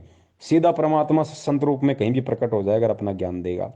लेकिन वो क्यों प्रकट होते हैं शिशु रूप में? और क्यों फिर हम मंद बुद्धि यही मान लेते हैं कि परमात्मा तो वही है जो शिशु रूप में प्रकट हो? ये भ्रम निवारण करने के लिए मालिक ने अपने सत्संगों में बताया। क्या बताया गुरुदेव ने? कि चारों युगों में केवल एक एक बार परमात्मा को शिशु रूप में किसी भी तालाब में विकसित कमल के फूल पे प्रकट होने की लीला इसलिए करनी पड़ती है क्योंकि परमात्मा के इस प्रकार से प्रकट होने की रचना वेदों में लिखी हुई है कि परमात्मा कमल के फूल पे शिशु रूप में प्रकट होता है। अगर परमात्मा वेदों में लिखी गई उस बात अनुसार यदि एक युग में एक बार ऐसी प्रकट होने की लीला ना करे तो खुद उस परमात्मा के वेद झूठे साबित हो जाते हैं। इसलिए अपने द्वारा वेदों में लिखी गई उन बातों को सत्य साबित करने के लिए परमात्मा ने शिशु रूप में प्रकट होना होता है। अन्यथा परमात्मा को कोई आवश्यकता नहीं बच्चे के रूप में कमल के फूल पे प्रकट होने की, कोई जरूरत नहीं उस परमात्मा को। तो पुण्यात्माओं, हमने हमारे मन में वहम को निकाल देना है कि असल में कबीर परमात्मा तो वही होता है जो शिशु रूप में प्रकट होता है, जो सशरीर ऊपर से आता हुआ किसी को दिखाई दे, वही भगवान होता है, नहीं तो और भगवान हो ही नहीं सकता। तो इसका भ्रम निवारण गुरुजी ने इसलिए किया कि वो खाली वेदों में लिखी हुई उस बात को सत्य साबित करने के लिए परमात्मा ने ऐसा करना पड़ता है, और कोई रीजन नहीं है। बाकी तो परमात्मा जब चाहे जैसे चाहे कहीं भी प्रकट हो जाता है। जैसे 8 सितंबर 1951 को इस तरीके से आज प्रकट हुए, और ठीक इसी तरीके से आज से 250-350 साल पहले गरीबदास जी महाराज जी के रूप में प्रकट हुए। गरीबदास जी महाराज जी तो इसी तरीके से जाट जाट परिवार में आए थे। लोगों को तो ये लग रहा था ना कि रानी माँ के पेट से आए हैं, रानी माँ के पेट से आए हैं। बलराम जी उनके पिताजी हैं, गांव उनका छुड़ानी है। किसने भगवान माना? लेकिन कैसी कैसी लीलाएं की परमात्मा ने। और जब शरीर छोड़ा तो कैसे छोड़ा परमेश्वर ने? अस्थियां नहीं मिली उनकी। बाद में रोए गांव वाले, परिवार वाले, ओहो ये तो भगवान थे, इनका तो तेज पुंज का शरीर था, इनका तो शब्द स्वरूपी था। उनकी अस्थियां नहीं मिली। और परमेश्वर वहां से और फिर सहारनपुर में जाके प्रकट हो गए उसी रूप में जिस शरीर को लोगों ने 5 तत्वों का मान के उसको जला दिया था, अग्नि को सवा कर दिया था, जिसका नामो निशान मिटा दिया था। उसी शरीर में, उसी उम्र में, जिस उम्र में परमात्मा ने छुड़ाने में अपना शरीर छोड़ा था, उसी उम्र में, उसी रूप में परमात्मा सहारनपुर में प्रकट हो गए। और 35 साल तक चिड़ी के बाप को हवा नहीं लगी कि गरीबदास जी महाराज जी वहां हैं। और जैसे 35 साल बाद उन्होंने सहारनपुर में वो शरीर छोड़ा, उसके बाद जब वो सहारनपुर वाले वहां गए कि भाई उनको बता तो दे महाराज जी ने शरीर छोड़ दिया, भाई अंतिम संस्कार यहाँ करें या वहां लाएं छुड़ानी में। तो गुरु जी बोले, वो जब वहां गए तो लोगों ने कहा भाई तुम क्या बात कर रहे हो, महाराज जी तो 35 साल पहले शरीर छोड़ गए, ये देखो इनका ये बना हुआ है, इनका ये स्थान बना हुआ। तब लोगों की आंखें खुली, भाई ये तो परमात्मा था, भाई ये तो कुछ भी लीला कर सकता है। तो पुण्यात्माओं, धोखा मत खाओ। वही कबीर परमात्मा या वही गरीबदास जी महाराज आज हमारी आंखों के सामने हमारा गुरु बन के बैठा हुआ है। हम ही दिल दरिया हैं बाई, हम ही बिंदु सिंध गर्क छाई, हम ही लहर तरंग उठावें, हम प्रगट हम ही छिप जावें, हम ही गुप्त गुज गंभीरा, हम ही अवगत हमें कबीरा। अब बंदी छोड़ा अपना भी भेद दें गरीबदास जी कि मैं कबीर हूं और भाई मैं पूर्ण ब्रह्म परमात्मा हूं। ये गरीबदास जी भी यही प्रमाण यानी गुप्त रूप में कभी कहीं कहीं अपना प्रमाण दे जाते हैं। क्या हम भी इनको उसी समय परमात्मा मानेंगे जब इनकी अस्थियां नहीं मिलेंगी, या ये कहीं और जगह हो जाएंगे प्रकट, या वैसी कोई खेल करेंगे शरीर छोड़ने के बाद, क्या तब ही हम इनको परमात्मा मानेंगे? लेकिन उस समय मांगने का फायदा क्या? अरे उस समय भगवान मानने का फायदा क्या फिर, जब हमारे हाथ से ही डोर निकल जाएगी। आज उनका छुड़ाने में मंदिर बना हुआ है, आज लोग उनको परमात्मा मान के पूज रहे हैं, लेकिन फायदा क्या? परमात्मा मान के अगर उस समय पूछते, जिस समय गरीबदास जी महाराज जी ज्ञान सुनाया करते थे, जो भी मंत्र दिया करते थे, उस समय यदि उनकी सेवा करते, उनकी चरण सेवा करते, उस समय यदि उनके ज्ञान को सुनते, आधार बनाते, जीवन में उतारते, तो कुछ काम आता। आज उनको परमात्मा परमात्मा कह रहे हो, लेकिन फायदा क्या? आज तो उनके नाम से केवल धर्म को लोगों ने धंधा बना दिया। तो पुण्यात्माओं, जो गलतियां आज से पहले हमने कर दी, पुण्यात्माओं वो गलतियां अब हमने नहीं करनी। कोई बात नहीं, आप सभी सत्सयोग भाई बिल्कुल भी चिंतित ना हुआ करो। सबसे पहले तो आप ये खुशी मनाओ कि 20 लाख की संगत में से परमेश्वर ने केवल आप पुण्यात्माओं पे अपनी विशेष मेहर बख्श रखी है, जो आप सत्सेवक भाई बहनों के नाम से जाने जाते हो। विशेष दया दृष्टि परमेश्वर की, जो आप लोगों को परमेश्वर ने ज्ञान योग खोला।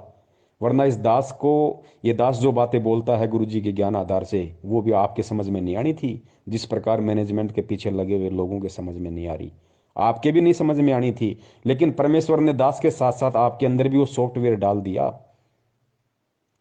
जिस कारण से मैं बोल पा रहा हूं और आप सुन पा रहे हो और उन बातों को स्वीकार कर पा रहे हो कि वास्तव में हमारा भगत भाई जो बातें बोलता है हमारे गुरु जी के ज्ञान के अनुसार है। हमारे गुरु जी के ज्ञान से बाहर एक भी बात नहीं है। अरे मैनेजमेंट वाले भी तो हमारे गुरु भाई है, उनके पीछे लगे हुए लोग भी तो हमारे गुरु भाई है, गुरु जी का परिवार भी तो हमारा गुरु भाई है। फिर वो इन बातों को क्यों नहीं स्वीकार कर रहे? उनके अंदर ये बातें क्यों नहीं समा रही? क्योंकि उन पे परमात्मा की विशेष रजा नहीं है। और विशेष रजा परमात्मा जब करते हैं जब जीव के भक्ति संस्कार मजबूत होते हैं। तो सबसे पहले तो ये शुक्र मनाओ कि परमेश्वर का आप और हम सभी सत्सेवक भाई बहनों पे विशेष दया है, और हमने कोई भी त्रुटि करने से बचना है। हमने परमेश्वर के ये प्रेम और एकता का जो मार्ग है, इसमें प्रेम और एकता बनाए रखनी है। चाहे हमें कोई पवन ठग कहे, चाहे हमें कोई पवन गुरुद्रोही कहे, हमें कुछ भी कहे, कोई कुछ भी कहे, हमने यही सोचना है कि जो भूमिका हमारे परमात्मा ने एक भगत के रूप में करके दिखाई है। हमारे गुरुदेव संत रामपाल जी महाराज जी को लोगों ने ठग कहा, पाखंड कहा। गांव गांव में सत्संग करने जाते थे, लोग उनको गालियां निकालते थे, पत्थरों से मारते थे। पता नहीं परमात्मा ने 2-2 बार जेल गए, आज भी जेल में है। रोहतक जेल में परमात्मा ने पूरी जेल में स्टाफ उनसे झाड़ू निकलवाया करता था। आज परमात्मा 30 या 35 रुपये पर डे तनख्वाह में और एक बागवानी का काम कर रहे हैं, कैदी नंबर 1005 बन के रोहतक वहां पे हिसार जेल में। परमात्मा को लोगों ने कितना भला बुरा कहा, मालिक ने किसी को उप तक नहीं कहा। पाखंडी रामपाल कहा, ठग रामपाल कहा, हिंदू धर्म का विरोधी कहा। क्या परमात्मा ने किसी को उप तक कहा? मालिक को पता था किसको कहूं, सब मेरे बच्चे। तो भाई हम किसको कहें? सब हमारे भाई बहन है, सब हमारे गुरु भाई बहन है। अगर एक गुरु भाई बहन अगर हमें अज्ञानता में ठग कह रहा है, अगर हमें गुरुद्रोही कह रहा है, तो क्या दिक्कत है? उस भाई या बहन के कहने से हम गुरुद्रोही या ठग थोड़ी हो जाएंगे। ठग हम उस दिन होंगे जिस दिन हम ठगी करेंगे, उससे पहले हम ठग नहीं होंगे। कल को अगर आपको या मुझे कोई कह दे कि पवन मुख्यमंत्री, पवन मुख्यमंत्री, बताओ, हमें बताओ, 20 लाख की BMW में बैठा के विधानसभा में कौन ले जाएगा? कोई नहीं बैठाएगा हमें। तो जब उनके मुख्यमंत्री कहने से हमारे को कोई मुख्यमंत्री नहीं मान लेगा, तो उनके ठग और गुरुद्रोही कहने से बताओ हम ठग और गुरुद्रोही कैसे हो जाएंगे? तो पुण्यात्माओं, हर हाल में हमने, क्योंकि गुरुदेव ने खुद एक भगत की भूमिका की है, और भगत की भूमिका गुरुदेव इसीलिए करके दिखाते हैं ताकि परमेश्वर के बच्चे उनसे सीख ले सकें, उनसे शिक्षाएं ले सकें कि भाई मेरे गुरुदेव ने इस तरीके से किया है, जब तक मैं ऐसा नहीं करूंगा मेरी भक्ति मार्ग में, तब तक मैं सफल नहीं हो सकता। आज लोग छोटी छोटी बातों को लेके गुरुदेव से दूर हो जाते हैं। छोटे छोटे कोई दुख, कोई कष्ट, कोई परेशानी आ जाती, हम गुरुदेव से दूर हो जाते हैं, मन में दोष पाल लेते हैं। अरे गुरुदेव ने देखो क्या किया, गुरुदेव का संघर्ष देखो, पूरा जीवन देखो परमात्मा का। 1994 से परिवार उनको त्यागना पड़ा, लोगों का गालियां उनको खानी पड़ी, मार उनको खानी पड़ी पुलिस वालों की, जेल उनको जाना पड़ा, घर उनका उजड़ गया। संत का घर उसका आश्रम होता है, संत का पूरा परिवार उजड़ गया। संत के बच्चे जो होते हैं, संगत जो होती है, वो उनका असली परिवार होता है। तो घर उस परमात्मा का उजड़ गया, बच्चे उस परमात्मा के उजड़ गए। ऊपर से हरियाणा सरकार ने 28 करोड़ रुपए का जुर्माना उनके ऊपर लगा रखा, और 6 साल से परमात्मा जेल में बैठे हुए हैं। जेल में क्या सुख सुविधा मिलती है, कैसा खाना मिलता है, कैसे लोग आपस में बर्ताव करते हैं। गुरु जी को कोई भगवान थोड़ी मानता है जेल में। गुरु जी को पुलिस वाले तो केवल एक मुजरिम मानते हैं, और आपस में जो कैदी हैं वो भी अपने जैसा एक आम व्यक्ति और कैदी मानते हैं। तो सोचो परमात्मा किन लोगों के बीच में, किन किन लोगों के मध्य परमात्मा बैठे हुए हैं, कैसी कैसी उनकी उनकी गंदी और घटिया बातें सुनते हैं। वो कैदियों में कितना दिमाग होता है, वो आपस में कैसे माँ बहन की गालियां दे के बात करते होंगे, कैसे एक दूसरे के प्रति ऊंच नीच की बात करते होंगे। परमात्मा सबकी सुन रहा है ना, सबकी परमात्मा देख रहा है ना। लेकिन ये संदेशा दिया हमें परमात्मा ने इन सारे संघर्षों के बीच में कि बच्चों देखो, मेरा घर उजड़ गया, मेरा आश्रम उजड़ गया, मेरा कलयुगी परिवार मेरे से दूर हो गया, मेरे खुद के भाई बहन, मेरे बच्चों ने, जिनको तुम मानते हो कि ये गुरु जी का परिवार है, गुरु जी के बेटा बेटी, उन्होंने मेरे से गद्दारी करी। आज मेरा परिवार मेरे आदेश की आड़ में मेरे असली बच्चों को लूट रहा है, संगत को लूट रहा है, दान के नाम पे लूट रहा। 2-2 बार मैं जेल गया, मेरा आश्रम उजड़ गया, 30-30 बार मेरा रिमांड हुआ। लेकिन बच्चों, मैंने अपने कबीर भगवान से एक सेकंड के लिए भी, एक क्षण के लिए भी अपने ध्यान नहीं हटाया। मैंने अविश्वास प्रकट नहीं किया कि मेरे साथ इतने जुल्म हो रहे हैं, मेरे साथ इतनी ज्यादतियां हो रही हैं। अरे 1 साल हो जाए, 2 साल हो जाए, चल जाए, 2-2 बार जेल, मेरे 3-3 मेरे आश्रम उजड़ गए, मेरे ऊपर ऐसे ऐसे झूठे लालछन लगा दिए गए, देशद्रोह जैसा मेरे ऊपर मुकदमा लगा दिया गया। लोग मुझे भड़वा कहते हैं, मुझे पाखंडी कहते हैं, मुझे ठग कहते हैं। कहाँ है भगवान? मैं इतना समर्पित हूं, मैं कबीर भगवान के प्रति मैंने मेरा सब कुछ दांव पे लगा दिया। आज वो कबीर भगवान कहाँ गया? आज क्यों नहीं आ रहा? पुण्यात्माओं, एक सेकंड के लिए भी गुरुदेव के मन में ये बात नहीं आई। और यही आज सबसे बड़ा उदाहरण परमात्मा पेश कर रहे हैं कि बच्चों, जिस प्रकार इतना सब कुछ होने के बाद भी जो तुम सहन भी नहीं कर सकते, जो मैं कर चुका हूं, और जो मैं आज सहन कर रहा हूं, वो तुम कभी जिंदगी में सहन भी नहीं कर सकते। और इतना होने के बाद भी मैंने एक क्षण के लिए भी अपने भगवान से मैंने नफरत नहीं की, मैंने अपने भगवान में दोष नहीं निकाला। मैंने भगवान से ये भी नहीं कहा कि भगवान आके मेरी रक्षा कर, मेरे साथ ऐसा क्यों हो रहा है, मैं तो सत्य की राह पे चल रहा हूँ। और मैंने तो सुना कि जो सच की राह पे चलता है भगवान उसके साथ होता है। आप कहाँ हो? एक सेकंड के लिए परमात्मा के मन में ये नहीं आया। तो पुण्यात्माओं, जब भगत की भूमिका में परमात्मा हमें इतना सब कुछ करके दिखा रहे हैं, तो हमने भी उसी स्थिति में आज रहना पड़ेगा। आज चाहे हमारा हाथ कट जाए, चाहे हमारे दोनों पैर कट जाए, चाहे हमारी जुबान कट जाए, चाहे हम बिल्कुल निर्धन हो जाएं, हम दरिद्र हो जाएं, आंखों के सामने बेटा मर जाए, बेटी मर जाए, माँ मर जाए, बाप मर जाए, परिवार उजड़ जाए, कैसे भी हमारे को चाहे हाथ में कटोरा लेकर रोड पे भीख मांगनी पड़ जाए, अंतिम समय तक चाहे हमारे को ये क्रिया करनी पड़ जाए, 2 साल नहीं, 10 साल नहीं, अगर 50 साल का जीवन है और कल हमारी मौत होनी है, और कल की मौत के 1 सेकंड तक यदि हमारे हाथ में कटोरा है और वो दुर्दशा है, और यदि हमें गुरु जी का नाम मिला हुआ है, तो ये गुरु जी उदाहरण पेश कर रहे हैं कि बच्चों, उस समय तक भी तुम्हारे अंदर मेरे प्रति, अपने गुरु के प्रति जरा सा भी विक्षेप नहीं आना चाहिए कि गुरु जी कहाँ है, भक्ति कहाँ है। मैं गुरु जी के लिए इतना सब कुछ मैंने कर दिया, इतना सब कुछ मैंने त्याग दिया, हर चीज मेरी बर्बाद हो गई, मैं रोड पे हूँ इतने वर्षों से, टाइम पे खाना नहीं मिल रहा। आज गुरु जी कहाँ गए? फिर कहाँ है भगवान? कहीं ऐसा तो नहीं कि मैंने मेरा जीवन बर्बाद कर दिया हो इनके पीछे लग के। पुण्यात्माओं, अंतिम समय भी यदि हमारे इतना सा भी विक्षेप, यदि ऐसी परिस्थितियों में भी यदि आ गया, तो उसी क्षण हम फेल हो जाएंगे। ठीक है, जो संघर्ष हमने किया, जो यात्राएं हमने सहन की इस भक्ति मार्ग में, वो परमात्मा पता नहीं हमारे को ब्रह्मा विष्णु महेश बना देगा, सारा दे देगा, सब कुछ दे देगा, अनंत युगों तक ऊपर राजा बना देगा, देवता बना देगा, महादेव बना देगा, लेकिन मोक्ष तो नहीं मिला जिसके लिए हम यहाँ पे भटक रहे हैं। तो पुण्यात्मा, इतना विश्वास हमने गुरुदेव पे रखना करे। खुद मालिक की वाणी है कि नाम सहित बेवतन भला, जो दर दर मांगे भीखा, और क्या हुआ छत्र की छाया चालाई, और राजपाट दिल्ली का। पुण्यात्माओं, गुरुदेव ने यहाँ तक कह दिया कि बेटा अगर तेरे पास मेरा नाम है, तू यदि मेरी शरण में है, और यदि इस नाम लेने के बाद भी अगर ऐसी कोई नौबत आ गई कि नाम सहित बेवतन भला, अगर तेरे को देश निकाला दे दिया, तेरे ऊपर देशद्रोह का मुकदमा भी लगा दिया, नाम सहित बेवतन भला जो दर दर मांगे भीखा, अगर तेरे को हाथ में कटोरा लेके दर दर भीख मांगने की भी तेरे को नौबत आ गई, तो कहते हैं यो राजपाट क्या हुआ, छत्र की छाया चाला, यो राजपाट दिल्ली का। तो अपने आप को किसी राजा से भी जो 24 घंटे ऐसो आराम में रहता, उससे भी खुशनसीब मानना अगर नाम तेरे पास में है, चाहे भीख मांगनी पड़ जाए। पुण्यात्मा बहुत ही ये रेयर समय है, इसको बोलते रेयर समय, ये दोबारा नहीं आता। अनंत युगों में क्या पता कब बिल्ली के बाग का हमारा छिक्का टूटे, तब ये समय हमारा आएगा पुनः, नहीं तो नहीं आएगा। अब ये बहुर न ऐसा दाव, परमात्मा कहते हैं ना, समझा है तो सिर दर पाव, बहुर नहीं रे ऐसा दाव। अरे जो ऋषि मुनि, जो महात्मा जिनका हम जिक्र सुनते हैं, मार्कंडे जैसे, चुणक जैसे, और भी कितने परमात्मा ने उदाहरण बताए, विश्वामित्र जैसे, जिन्होंने इतने इतने हजारों वर्षों तपस्या की, अपना शरीर गाड़ दिया, सब कुछ दाव पे लगा दिया, किस लिए? केवल परमात्मा के दर्शनों के लिए। उनको मोक्ष का तो पता ही नहीं था, केवल परमेश्वर के दर्शनों के लिए, एक झलक पाने के लिए। और उन महापुरुषों को इतना परित्याग, इतना तप, इतना सब कुछ सहन करने के बाद भी एक सेकंड के लिए दर्शन तक नहीं दिए। इसी कबीर परमात्मा ने, इसी गुरु जी ने जो आज रात दिन हमारे को दर्शनों के प्याले पिला रहा है, दर्शन तक नहीं दिए उनको। तो पुण्यात्मा ये कितना बड़ा हमारा सौभाग्य है कि खुद चल के परमात्मा हमें लेने आया है, खुद चल के, वरना परमात्मा को कोई हमारी आवश्यकता नहीं है।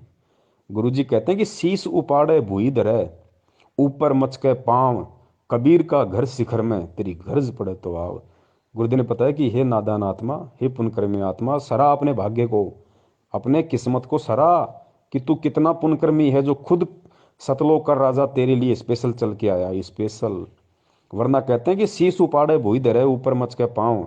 अगर तू उस परमात्मा को खुश करने के लिए, उस परमात्मा की एक झलक पाने के लिए, अगर तू अपने हाथ में तलवार लेके अपने खुद की गर्दन काटे, फिर उस गर्दन को अपने पैर के नीचे रखे, कहते हैं शीश उपाड़े भूई धरे, भूई यानी भूमि, शीश उपाड़े फिर भूमि पर धरे, और ऊपर रखे पाव, अपने ही शीश पे फिर तू तेरा पैर रख। कहते हैं कबीर का घर शिखर में, सतलोक में, तेरी गरज पड़े तो आओ। इतना करने के बाद भी वो परमात्मा तेरे ऊपर प्रसन्न नहीं हो सकता। और आज सोच कितना सीधे तरीके से तुझे भगवान मिल गया, तेरी उंगली का नाखून भी नहीं उतरा और तुझे कबीर परमात्मा आके मिल गए, तेरी आंख खोलने से पहले तेरे सामने 38 साल का बन के खड़ा हुआ। तो पुण्यात्मा भी हमारा भाग्य, हमारा सौभाग्य, हमारा अहोभाग्य। 7.5 अरब विश्व की जनसंख्या, जिसमें से 20 लाख उनके शिष्य, और 20 लाख में से 5-10 हजार सत्सेवक। पुण्यात्मा सौभाग्य। और 5-10 हजार में से आज लोग जानते कितने को हैं? 200, 250, 400 को। ये परम सौभाग्य हमारा, ये मौका है पुण्यात्मा, इसको गंवाना नहीं है। अरे कहने को तो दुनिया खुद उस परमात्मा को भी देशद्रोही कह रही है, तो क्या हम भक्ति छोड़ दें, उनमें दोष निकाल लें? अरे उनको तो डबल डबल उम्र कैद होगी, वो तो जेल से बाहर नहीं आने वाले भाई। तो क्या हम अपना विश्वास तोड़ दें? तो कहने दो लोगों को, हमें गुरुद्रोही कहते हैं तो कहने दो, हमें ठग कहते हैं तो कहने दो। एक दिन खुद उनकी जुबान सूख जाएगी, खुद चुपचाप हो जाएंगे। ये विधान है परमात्मा का। लेकिन पुण्यात्मा अडिग अटल, गुरुदेव कहते हैं कि संत, सिंह और सूरमा ये सदा आगे को बढ़ते हैं, पीछे मुड़ के नहीं देखते ये। तो पुण्यात्माओं, हम संत भी हैं और हम संत के बच्चे भी हैं, हम सिंह भी हैं और हम सिंह के बच्चे भी हैं, हम सूरमा भी हैं और हम सूरमा के बच्चे भी हैं। ये डबल डबल रोल परमात्मा ने ऐसे दया कर रखी है आप और हमारे ऊपर। मालिक की खुद की वाणी है कि लख भर सूरा जूझ ही, लख भर सावंत दे, और लख भर यति जहान में, तब सतगुरु शरणा ले। आप और हम कौन सी आत्माएं हैं? गुरु जी कहते हैं याद कर लिया करो कभी, अगर मन ज्यादा दबाव डाल दे, और अगर कभी मन में ऐसा कोई दोष उत्पन्न हो जाए ना, तो इन वाणियों को याद कर लिया करो कि मैं कौन हूँ। हनुमान जी जैसे, गोरखनाथ जी जैसे तो हमारे पैर के नाखून के बराबर नहीं है, जिनके लोग घर में मूर्तियां बना के पूज रहे हैं। जब हम तत्व ज्ञान की गहराई में जाएंगे, परमात्मा कहते हैं लख भर सूरा जूझ ही, लख भर सावंत दे। लख भर सूरा, सूरा यानी सूरवीर। गुरु जी ने बताया कि लाखों जन्म तुमने सूरवीर के प्राप्त किए, लाखों जन्म सूरवीर के प्राप्त किए तुमने। और लख भर सूरा जूझ ही, लख भर सावंत दे। सूरवीर से भी ज्यादा पुण्यकर्मी होता है सावंत दे वाला व्यक्ति, जिसके हाथ घुटनों से नीचे तक जाते हैं, एक या दोनों, उसको सावंत दे व्यक्ति कहा जाता है। तो कहते हैं लखबर सूरा जूझ ही लखबर सावंत दे। हम जितने भी बड़े बड़े जो सूरवीर हैं, भीम जैसे और जितने बड़े बड़े योद्धा सूरवीर हुए हैं जिनका हम जिक्र करते हैं, जो इतिहास में नाम लिखे होते हैं, कहते हैं बेटा तूने ऐसे ऐसे तो लाखों जन्म सूरवीर के प्राप्त कर लिए पहले, और लाखों जन्म तूने सावंत दे, आज तो कोई है नहीं पूरे विश्व में सावंत दे वाला, ऐसा पुण्यकर्मी आज विश्व में कोई है ही नहीं मानव शरीर में, क्योंकि गुरुजी हैं तो गुरुजी तो परमात्मा है, वो मानव की कैटेगरी में नहीं आते। उनके अलावा कोई सावंत दे व्यक्ति आज पूरी यहाँ पे पृथ्वी पे नहीं है। तो सोचो हमने ऐसे लाखों जन्म प्राप्त कर लिए। तो लखबर सूरा जूझ ही लखबर सावंत दे, और लखबर यति जहान में। यति हनुमान जी यति थे, उन्होंने शादी नहीं की, कभी स्त्री भोग नहीं किया, उनको कहते हैं यति। एक होता है जति, जति वो होता है जो अपनी औरत के अलावा किसी की तरफ कुदृष्टि डालता भी नहीं है, वो होता है जति। जैसे लक्ष्मण जी थे वो जति थे। और एक होता है यति, यति मानी जिसने कभी शादी नहीं की, पूरा ब्रह्मचार्य का जीवन जिया, मानसिक रूप से भी कभी अपने मन में दोष पैदा नहीं किया, उसको कहते हैं यति। तो जति से बड़ा होता है यति। तो कहते हैं लखबर सूरा जूझ ही लखबर सावंत दे, लखबर यति जहान में। हमने हनुमान जी जैसे लाखों जन्म प्राप्त कर लिए पुण्यात्माओं। लखबर सूरा जूझ ही लखबर सावंत दे, लखबर यति जहान में। तब सतगुरु शरणा ले उस आत्मा को, उस भगत को जो ऐसे ऐसे लाखों जन्म सूरवीर के प्राप्त कर चुका हो, लाखों जन्म सावंत दे वाले के, और लाखों जन्म हनुमान जी जैसे प्राप्त कर चुका हो, उस आत्मा को गुरुजी आज अपनी शरण में लेंगे। आज उस परमात्मा ने उस आत्मा को अपनी शरण में ले रखा है। अब ये ना समझना कि जितनों को शरण में लेखा है सभी ने लाखों जन्म पाए, नहीं। शरण क्या होती है, शरण के विषय में भी फिर गुरुजी ने बताया कि ताते सतगुरु शरणा लीजे, कपट भाव जो दूर करीजे। ये सतगुरु ये नहीं है कि वो जो सातु मंत्र दे दिए, सतनाम दे दिया, अपने गले में लॉकेट लटका लिया, हाथ में रक्षा सूत्र बांध लिया, 3 टाइम की आरती कर रहे हो और आपको गुरुजी ने शरण में ले लिया, नहीं। असल में गुरु की शरण क्या होती है, असल में इस वाणी पे कौन भगत खरा उतरेगा। कहते हैं ताते सतगुरु शरणा लीजिए, उसको सतगुरु शरण में लेता है। कपट भाव जो दूर करीजिए, जो भगत अपने दिल से, अपने मन से, अपने आत्मा से, अपने हृदय से ये कपट भाव दूर कर देगा। कौन सा कपट भाव है? गुरु को और परमात्मा को दो समझने वाला कपट भाव है। कबीर परमेश्वर को, जिस गुरु रूप में वो कबीर परमेश्वर उसको मिला है, यानी गुरु और परमात्मा को दो समझने वाला, जब तक उसके हृदय में, उसकी आत्मा में छल रहेगा, ये कपट रहेगा कि गुरु अलग है, कबीर परमात्मा अलग है। गुरु तो कबीर जी का प्रतिनिधि है, उनका भेजा हुआ संत है, मेरे जैसा इंसान है, माँ के जन्म से, माँ के पेट से जन्म लेके आया, बाद में कबीर परमात्मा मिल गए, ज्ञान दे दिया, गुरु बना दिया, नाम देने का आदेश दे दिया। कहते हैं जब तक ये कपट तेरे अंदर से नहीं निकलेगा, जब तक तू उस कबीर को और गुरु को एक नहीं मानेगा कि कबीर के भक्ति मार्ग में कबीर के अलावा कोई दूसरा गुरु होता ही नहीं, हो ही नहीं सकता। कहते हैं जब तक ये छल कपट तेरे अंदर से नहीं निकलेगा, तब तक तू सतगुरु की शरण में नहीं गिना जाएगा। और जिस दिन जिस आत्मा के अंदर से ये कपट भाव छल निकल जाएगा, जो बिल्कुल परमात्मा और सतगुरु में कति एक समानता, गुरु जी कहते हैं ना, गुरु गोविंद दो नहीं भाई, और दो समझे वो दो जग जाई, वो नरक में जाता है। नाम लेने के बाद भी ये वाणी है ना, जो भगत बन जाता है, जो इस कबीर मार्ग में सच्चे सतगुरु का, और उसके बाद भी यदि वो गुरु को और परमात्मा को दो मान के चलता है कि गुरु गोविंद दो नहीं भाई, और जो दो समझेगा कौन? जो गुरु बनाएगा, नहीं, उसको पता ही नहीं है क्या सिस्टम। तो गुरु की शरण में आने के बाद भी जब तक इंसान गुरु को और भगवान को दो मान के चलेगा कि गुरु गोविंद दो नहीं भाई, और जो दो समझेगा वो दो जग यानी नरक में जाए, ये परमात्मा की वाणी है। तो कहते ताते सतगुरु शरणा लीजिए, कपट भाव जिन दूर करीजिए, उसको गुरु जी अपनी शरण में लेगा। असल में जो गुरु और परमात्मा के भेद को, इस बीच की खाई को बिल्कुल काट देगा, समाप्त कर देगा, उसको दो दिखाई नहीं देगा, उसको अपने गुरु जी के अलावा कोई कबीर परमात्मा दिखाई ही नहीं देगा। फिर उस आत्मा का परमात्मा ज्ञान योग खोलते हैं, फिर उसके साथ 24 घंटे रहते हैं, कोई बाढ़ बाका नहीं कर सकता फिर उस आत्मा का।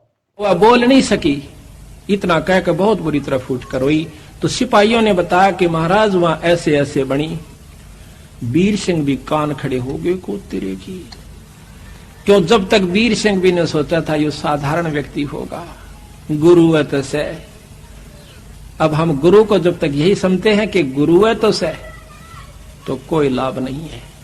कहते हैं गुरु मानस कर जानते वह नर कहीं अंध, फिर महादुखी संसार में आ गए यम के फंद। इतना महाराज ने गुरु को महत्व दिया है। अभी आपको चैप्टर प्रकरण सुनाएंगे, इंसान होगा तो उस बात पर परख जाएगा। गरीबदास महाराज भी आए जब इंसान रूप में थे, रोटी भी खाया करते थे, पानी भी पिया करते, बच्चे भी ब्याहे, काम भी करा, नाम भी दिया करते थे। कोई गलती करता था हंस उसको धमकाया भी करते थे। महाराज कहते हैं चेतावनी में चूक नहीं अब क्या देऊंगा गाली। इतना बड़ा ग्रंथ लिखकर गरीबदास आखिर में कहते हैं बंदी छोड़ के चेतावनी में तो कसर ना छोड़ियो, गाड़ दूं तेरे को जब तेरे इतनी समझ में नहीं आली। तो इन बातों को सुनकर जो विमुख हो जाते हैं गुरु की फटकार को सहन सम्मुख सहन करना चाहिए। जैसे हीरा घण पर धर का हीरे की पिछाण है कि घण का ऊपर रख कर एरण पर रख कर ऊपर से घण मारा जाता है। जो फूट जाता है करच भी हो जाती है वो कच्चा हीरा होता है, और जो सम्मुख चोट सह का न्यू रह से तो वो पक्का हुआ पूर्ण कीमत का हीरा हो जाता है। शब्द गुरु की शब्द को, गुरु की चोट को, शब्द की चोट गुरु मारा करे, चाहे वो किसी प्रकार से, चाहे अपने गुस्से में भी कहता नजर आवे, पर उसकी जो निशाना होगा आपका आत्म कल्याण उद्धार ही होगा। उसमें खरा उतर गया वो पारस है, और जो उसमें विमुख होकर के चलागा वो कुत्ते की जुनी में जागा, चाहे वो कितना सियाणा बना रहे। मैं भी आ लिया और आप भी आ लिए इसमें। तो इस प्रकार उस वीर संग भी चरणों में पड़ गया, बंदी छोड़, मैं पापी जीव था, अभी तक मैं आपको केवल गुरु मान्या मालिक। कहने लगे बंदी छोड़, तने गुरु भी ना मान्या था भी राय, गुरु मान ले तो ये आपके मन में बात भी नहीं आ सके थी। गुरु और परमात्मा में कोई अंतर नहीं होता, जब तक दो समझ कर चाल रहा है। कबीर साहब कहते हैं वो कुत्ते की जुनी में जागा। फिर उसके मोक्ष में कोई संशय नहीं है पुण्यात्माओं। ये है राज इस भक्ति का, ये है पुण्यात्माओं असली वो तत्व ज्ञान जिसके विषय में गुरुजी कहते हैं कि इसका तुम्हें सार निकालना पड़ेगा, तुम्हें इसका निष्कर्ष निकालना पड़ेगा। बच्चों तुम्हें खुद निकालना पड़ेगा, चाहे इस जन्म में मेहनत करके निकाल लो, चाहे इस जन्म में सच्ची साध संगति करके निकाल लो, चाहे इस जन्म में इस ज्ञान को आधार बना के गुरुजी के सत्संगों का निष्कर्ष निकाल लो, या चाहे अगले किसी जन्म में निकाल लेना। तरीका यही है, और कोई तरीका इस भक्ति और भगवान को समझने का, सतलोक को जाने का दूसरा कोई रास्ता यहाँ पे नहीं है। तो पुण्यात्मा इसलिए दास निवेदन करता है, इसलिए दास बार बार लाइव संघ का समाधान में कहता है कि गुरुजी के हिसार जेल से बाहर आने तक यदि किसी को इस भक्ति मार्ग पे जीवित रहना है तो उनको वर्तमान में सतगुरुदेव जी ने जिन जिन आत्माओं को साध संगति के लिए निमित्त बनाया है, जिन जिन आत्माओं को वास्तव में सत्सेवक बनाया, आपने उनकी संगति करनी पड़ेगी। ये हम कोई अपनी तरफ से नहीं कह रहे, ये परमात्मा के विधान से। और ये 1 घंटे से ऊपर की ऑडियो जो पता नहीं परमात्मा ने क्या प्रेरणा करके, एक भाई ने व्हाट्सएप पे कमेंट्स किया था, मनोज बिष्ट जी हैं परमेश्वर की आत्मा, उन्होंने ये सवाल पूछा था, दास ने देख लिया तो परमात्मा ने प्रेरणा की, दास ने ऑडियो बनाना शुरू किया। मालिक आगे से आगे शब्द देते गए, प्रेरणा करते गए, दास बोलता गया। क्योंकि पुण्यात्माओं मुझे अच्छी तरीके से पता है कि मेरा नाम पवन दास है और मेरी औकात 2 कौड़ी की भी नहीं है। परमात्मा कहते हैं अल्लाह मेहरबान तो गधा पहलवान। ये पवन दास नाम का गधा तब तक पहलवान है भक्ति मार्ग में जब तक मेरा अल्लाह मेरा गुरु मेहरबान है, कुछ नहीं है इसके अलावा। इस दास को तो थोड़ा 200-400 मीटर पैदल चल लेता है तो मेरे तो सांसें उफरने लग जाती हैं। पुण्यात्मा मेरी क्या औकात है, क्या औकात जीव की हो सकती है, चाहे कोई कितना बड़ा कोई महाबली क्यों ना हो। यहाँ पे आप और हम तो हैं ही क्या उनके आगे। इसलिए पुण्यात्माओं साध संगति से जुड़े रहो, परमेश्वर के ज्ञान को आधार बना के चलते रहो। इस भक्ति मार्ग में गुरु जी के परिवार का, गुरु जी के रिश्तेदारों का, यानी जो वंशवाद है, जो परिवारवाद है, उसका जड़ से समाप्ति होनी है। ये सबसे बड़े दुश्मन होते हैं परमात्मा के, सबसे बड़े दुश्मन। ये ज़्यादातर संगत को लेके डूबते हैं। परमात्मा ने इनका सत्यानाश करना, ज्ञान आधार से, मारना नहीं है। परमात्मा ने मरेंगे तो अपने कर्मों से मरेंगे, क्योंकि खुद परमेश्वर की वाणी है कि राम किसी को मारे नहीं, मारे तो हत्यारा राम। अरे अपने आप ही मर जाएंगे कर कर खोटे काम। तो ये जो खोटे काम ये खुद कर रहे हैं, जो संगत से करवा रहे हैं ना, इनके कर्म इनको ले डूबेंगे। तो हमने केवल परमेश्वर को अजन्मा स्वयंभू सतगुरु, अब देखो हम गुरु जी को सतगुरु सतगुरु कहते हैं, बंदी छोड़ सतगुरु रामपाल जी महाराज जी की जय। लेकिन ये कभी विचार नहीं किया कि बंदी छोड़ शब्द केवल बंदी छोड़ के लगता है, या तो कबीर परमेश्वर के बंदी छोड़ लगाया, या लोगों ने गरीबदास जी के बंदी छोड़ लगाया, या फिर आज संत रामपाल जी महाराज जी के बंदी छोड़ लग रहा है। तीसरे किसी महापुरुष के आज तक बंदी छोड़ शब्द नहीं लगा। हम भक्ति बोध से आरती करते हैं, 3 समय की छोटी पुस्तक में देख लेना, हमारी 11-12 गुरु प्रणाली है। उन 11-12 गुरुओं में केवल 3 के आगे बंदी छोड़ नाम दिखाई देगा आपको। एक तो खुद कबीर साहिब जी के, एक गरीबदास जी के, और तीसरा आज और हम बोलते हैं बंदी छोड़ सतगुरु रामपाल जी महाराज। तो बंदी छोड़ तो भाई परमात्मा की लगता है। पुण्यात्मा बहुत सारी बातें हैं, बहुत सारी ऐसे पॉइंट हैं, लेकिन अब समय बहुत हो गया। परमेश्वर दया करे, हम लाइव संगति के माध्यम से या वैसे भी परमेश्वर जब जब दया करते रहेंगे, आपस में हम साथ संगति करते रहेंगे। और बस भक्ति का आधार विश्वास है और कुछ नहीं। पुण्यात्मा सिर्फ भक्ति का आधार विश्वास। मैं तो यहाँ तक कहता हूँ, अगर कभी कोई ऐसी नौबत आ जाए, क्योंकि देखो परीक्षा लेगा परमात्मा। सेऊ सम्मन के भाग्य में वो संस्कार नहीं था कि सेऊ की सम्मन अपने बेटे की तलवार से गर्दन काटे, नहीं, उसके भाग्य में लिखा ही नहीं था, ऐसा होना ही नहीं था। परमात्मा ने जानबूझ के परिस्थितियां पैदा की। सम्मन और सेव के घर पर जब भगवान गए, ऐसी परिस्थिति बना दी परमात्मा ने, परमात्मा की इज्जत के लिए कि गुरु जी की इज्जत पाँच नहीं आ जाए, अपने लड़के को काटना पड़ गया। और फिर समर्थ शीश लेता है, ये शीश दिया करता है, एक्सटेंड करता है। तो सम्मन के पुत्र सेव को भी जीवित कर दिया और उनको मोक्ष दिया।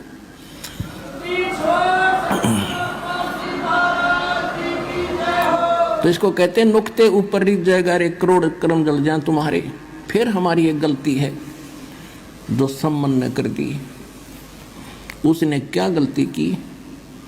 उसके मन में एक बात बैठ गई कि हे परमात्मा, मैं धनी होता तो सतगुरु की सेवा के लिए मुझे अपना बालक काटना नहीं पड़ता। अब लड़के की गर्दन काटना ये छोटी बात नहीं।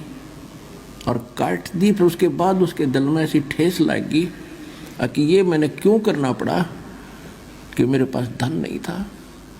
अब वो धन न मांगता रहा, परमात्मा ने उससे जीवन में 1 नंबर का सेठ बना दिया।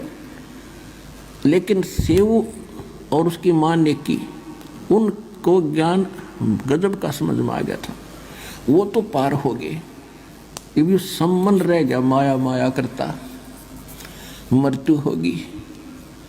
अगले जन्म में ये 9 शेरवान नाम के एक शहर में 9 शेर खान नाम का राजा बना, बादशाह बन गया। क्योंकि इतना दान सेक्रीफाइस कर रखा था, तो घना धन मालिक ने दिया, इसने डिट के फिर भी दान किया था, उस दान के प्रतिफल में यो बादशाह बन गया। जानबूझ के, क्योंकि परमात्मा एक तीर से अन्य को शिकार करते हैं। पहला तो परमात्मा ने आज पूरे विश्व के सामने और स्पेशली आज आप और हमारे को भक्ति और भगवान पे विश्वास दिलाने के लिए, एक भगत की महिमा बताने के लिए कि भगवान के लिए क्या कर गुजरने की एक हिम्मत होनी चाहिए भगत के अंदर। अगर जिसको मोक्ष चाहिए उसको, जो सम्मन ने किया, 1 सेकंड भी विचार नहीं किया, अपने इकलौते पुत्र की गर्दन काट दी। पुण्यात्मा, आज हम नाखून काटते 5 बार सोचते हैं। तो परमात्मा ने आज के लिए उदाहरण बनाना था। दूसरा जो कमाल था, उसके मन में वहम हो गया था कि मेरे से बढ़ के गुरु जी की कोई सेवा नहीं कर सकता। परमात्मा ने उसका शरीर का पसीना निकाला, उसको बताया कि देख बेटा, भगत तो तूने भी देखे नहीं। और तीसरा, अपनी उन आत्माओं के परमात्मा ने वो पुण्य क्रम बनाने थे। वो परमात्मा ने ऐसा सिस्टम बनाया, ऐसा नुक्ता बनाया, ऐसी परिस्थितियां पैदा कर दी, और अपनी पावर से पुण्यात्मा को सम्मन की औकात नहीं थी, अपने बच्चे की गर्दन काटते। लेकिन परमात्मा ने हिम्मत दी उसको, परमात्मा ने प्रेरणा की, परमेश्वर ने हाथ चलाए उसके। और कहते हैं परमेश्वर ने वो नुक्ता बनाया वहां पे, और उस नुक्ते पे फिर खुद ही प्रसन्न हो गया। खुद ने सारा काम किया और खुद ही फिर प्रसन्न हो गया कि हो मेरे बेटे ने देख मेरे लिए कि मेरे गुरुजी भूखे ना चले जाएं। मेरे गुरुजी अगर नाराज हो गए तो पूरे शहर का सत्यानाश हो जाएगा। पूरे शहर को बचाने के लिए, अपने गुरुदेव की इज्जत के लिए, कि अगर कल इस सेठ ने अगर राजा के सामने बता दिया कि इनका गुरुजी आया था, इनका गुरुजी चोरी करना सिखाता है, गुरुजी की बदनामी हो जाएगी। अपने गुरुजी की बदनामी के डर से, गुरुजी बदनाम ना हो इसके लिए अपने बेटे की गर्दन काट दी। आज उसी गुरु को जानबूझ के राजनीतियां कर करके बदनाम किया जा रहा है। सोचो हम कहाँ हैं पुण्यात्माओं। गुरुजी को गंदी राजनीति में ढकेल दिया, गुरुजी का नाम ले लेके वोट डलवाए जा रहे हैं। सोचो सेव और सम्मन की तुलना में आज का भगत समाज कहाँ है। तो ये ज्ञान योग और सद्बुद्धि परमेश्वर ने सत्सेवकों की खोल रखी है, जो आज दूध दूध और पानी को छान रहे हैं, नीर खीर का निबेरा कर रहे हैं।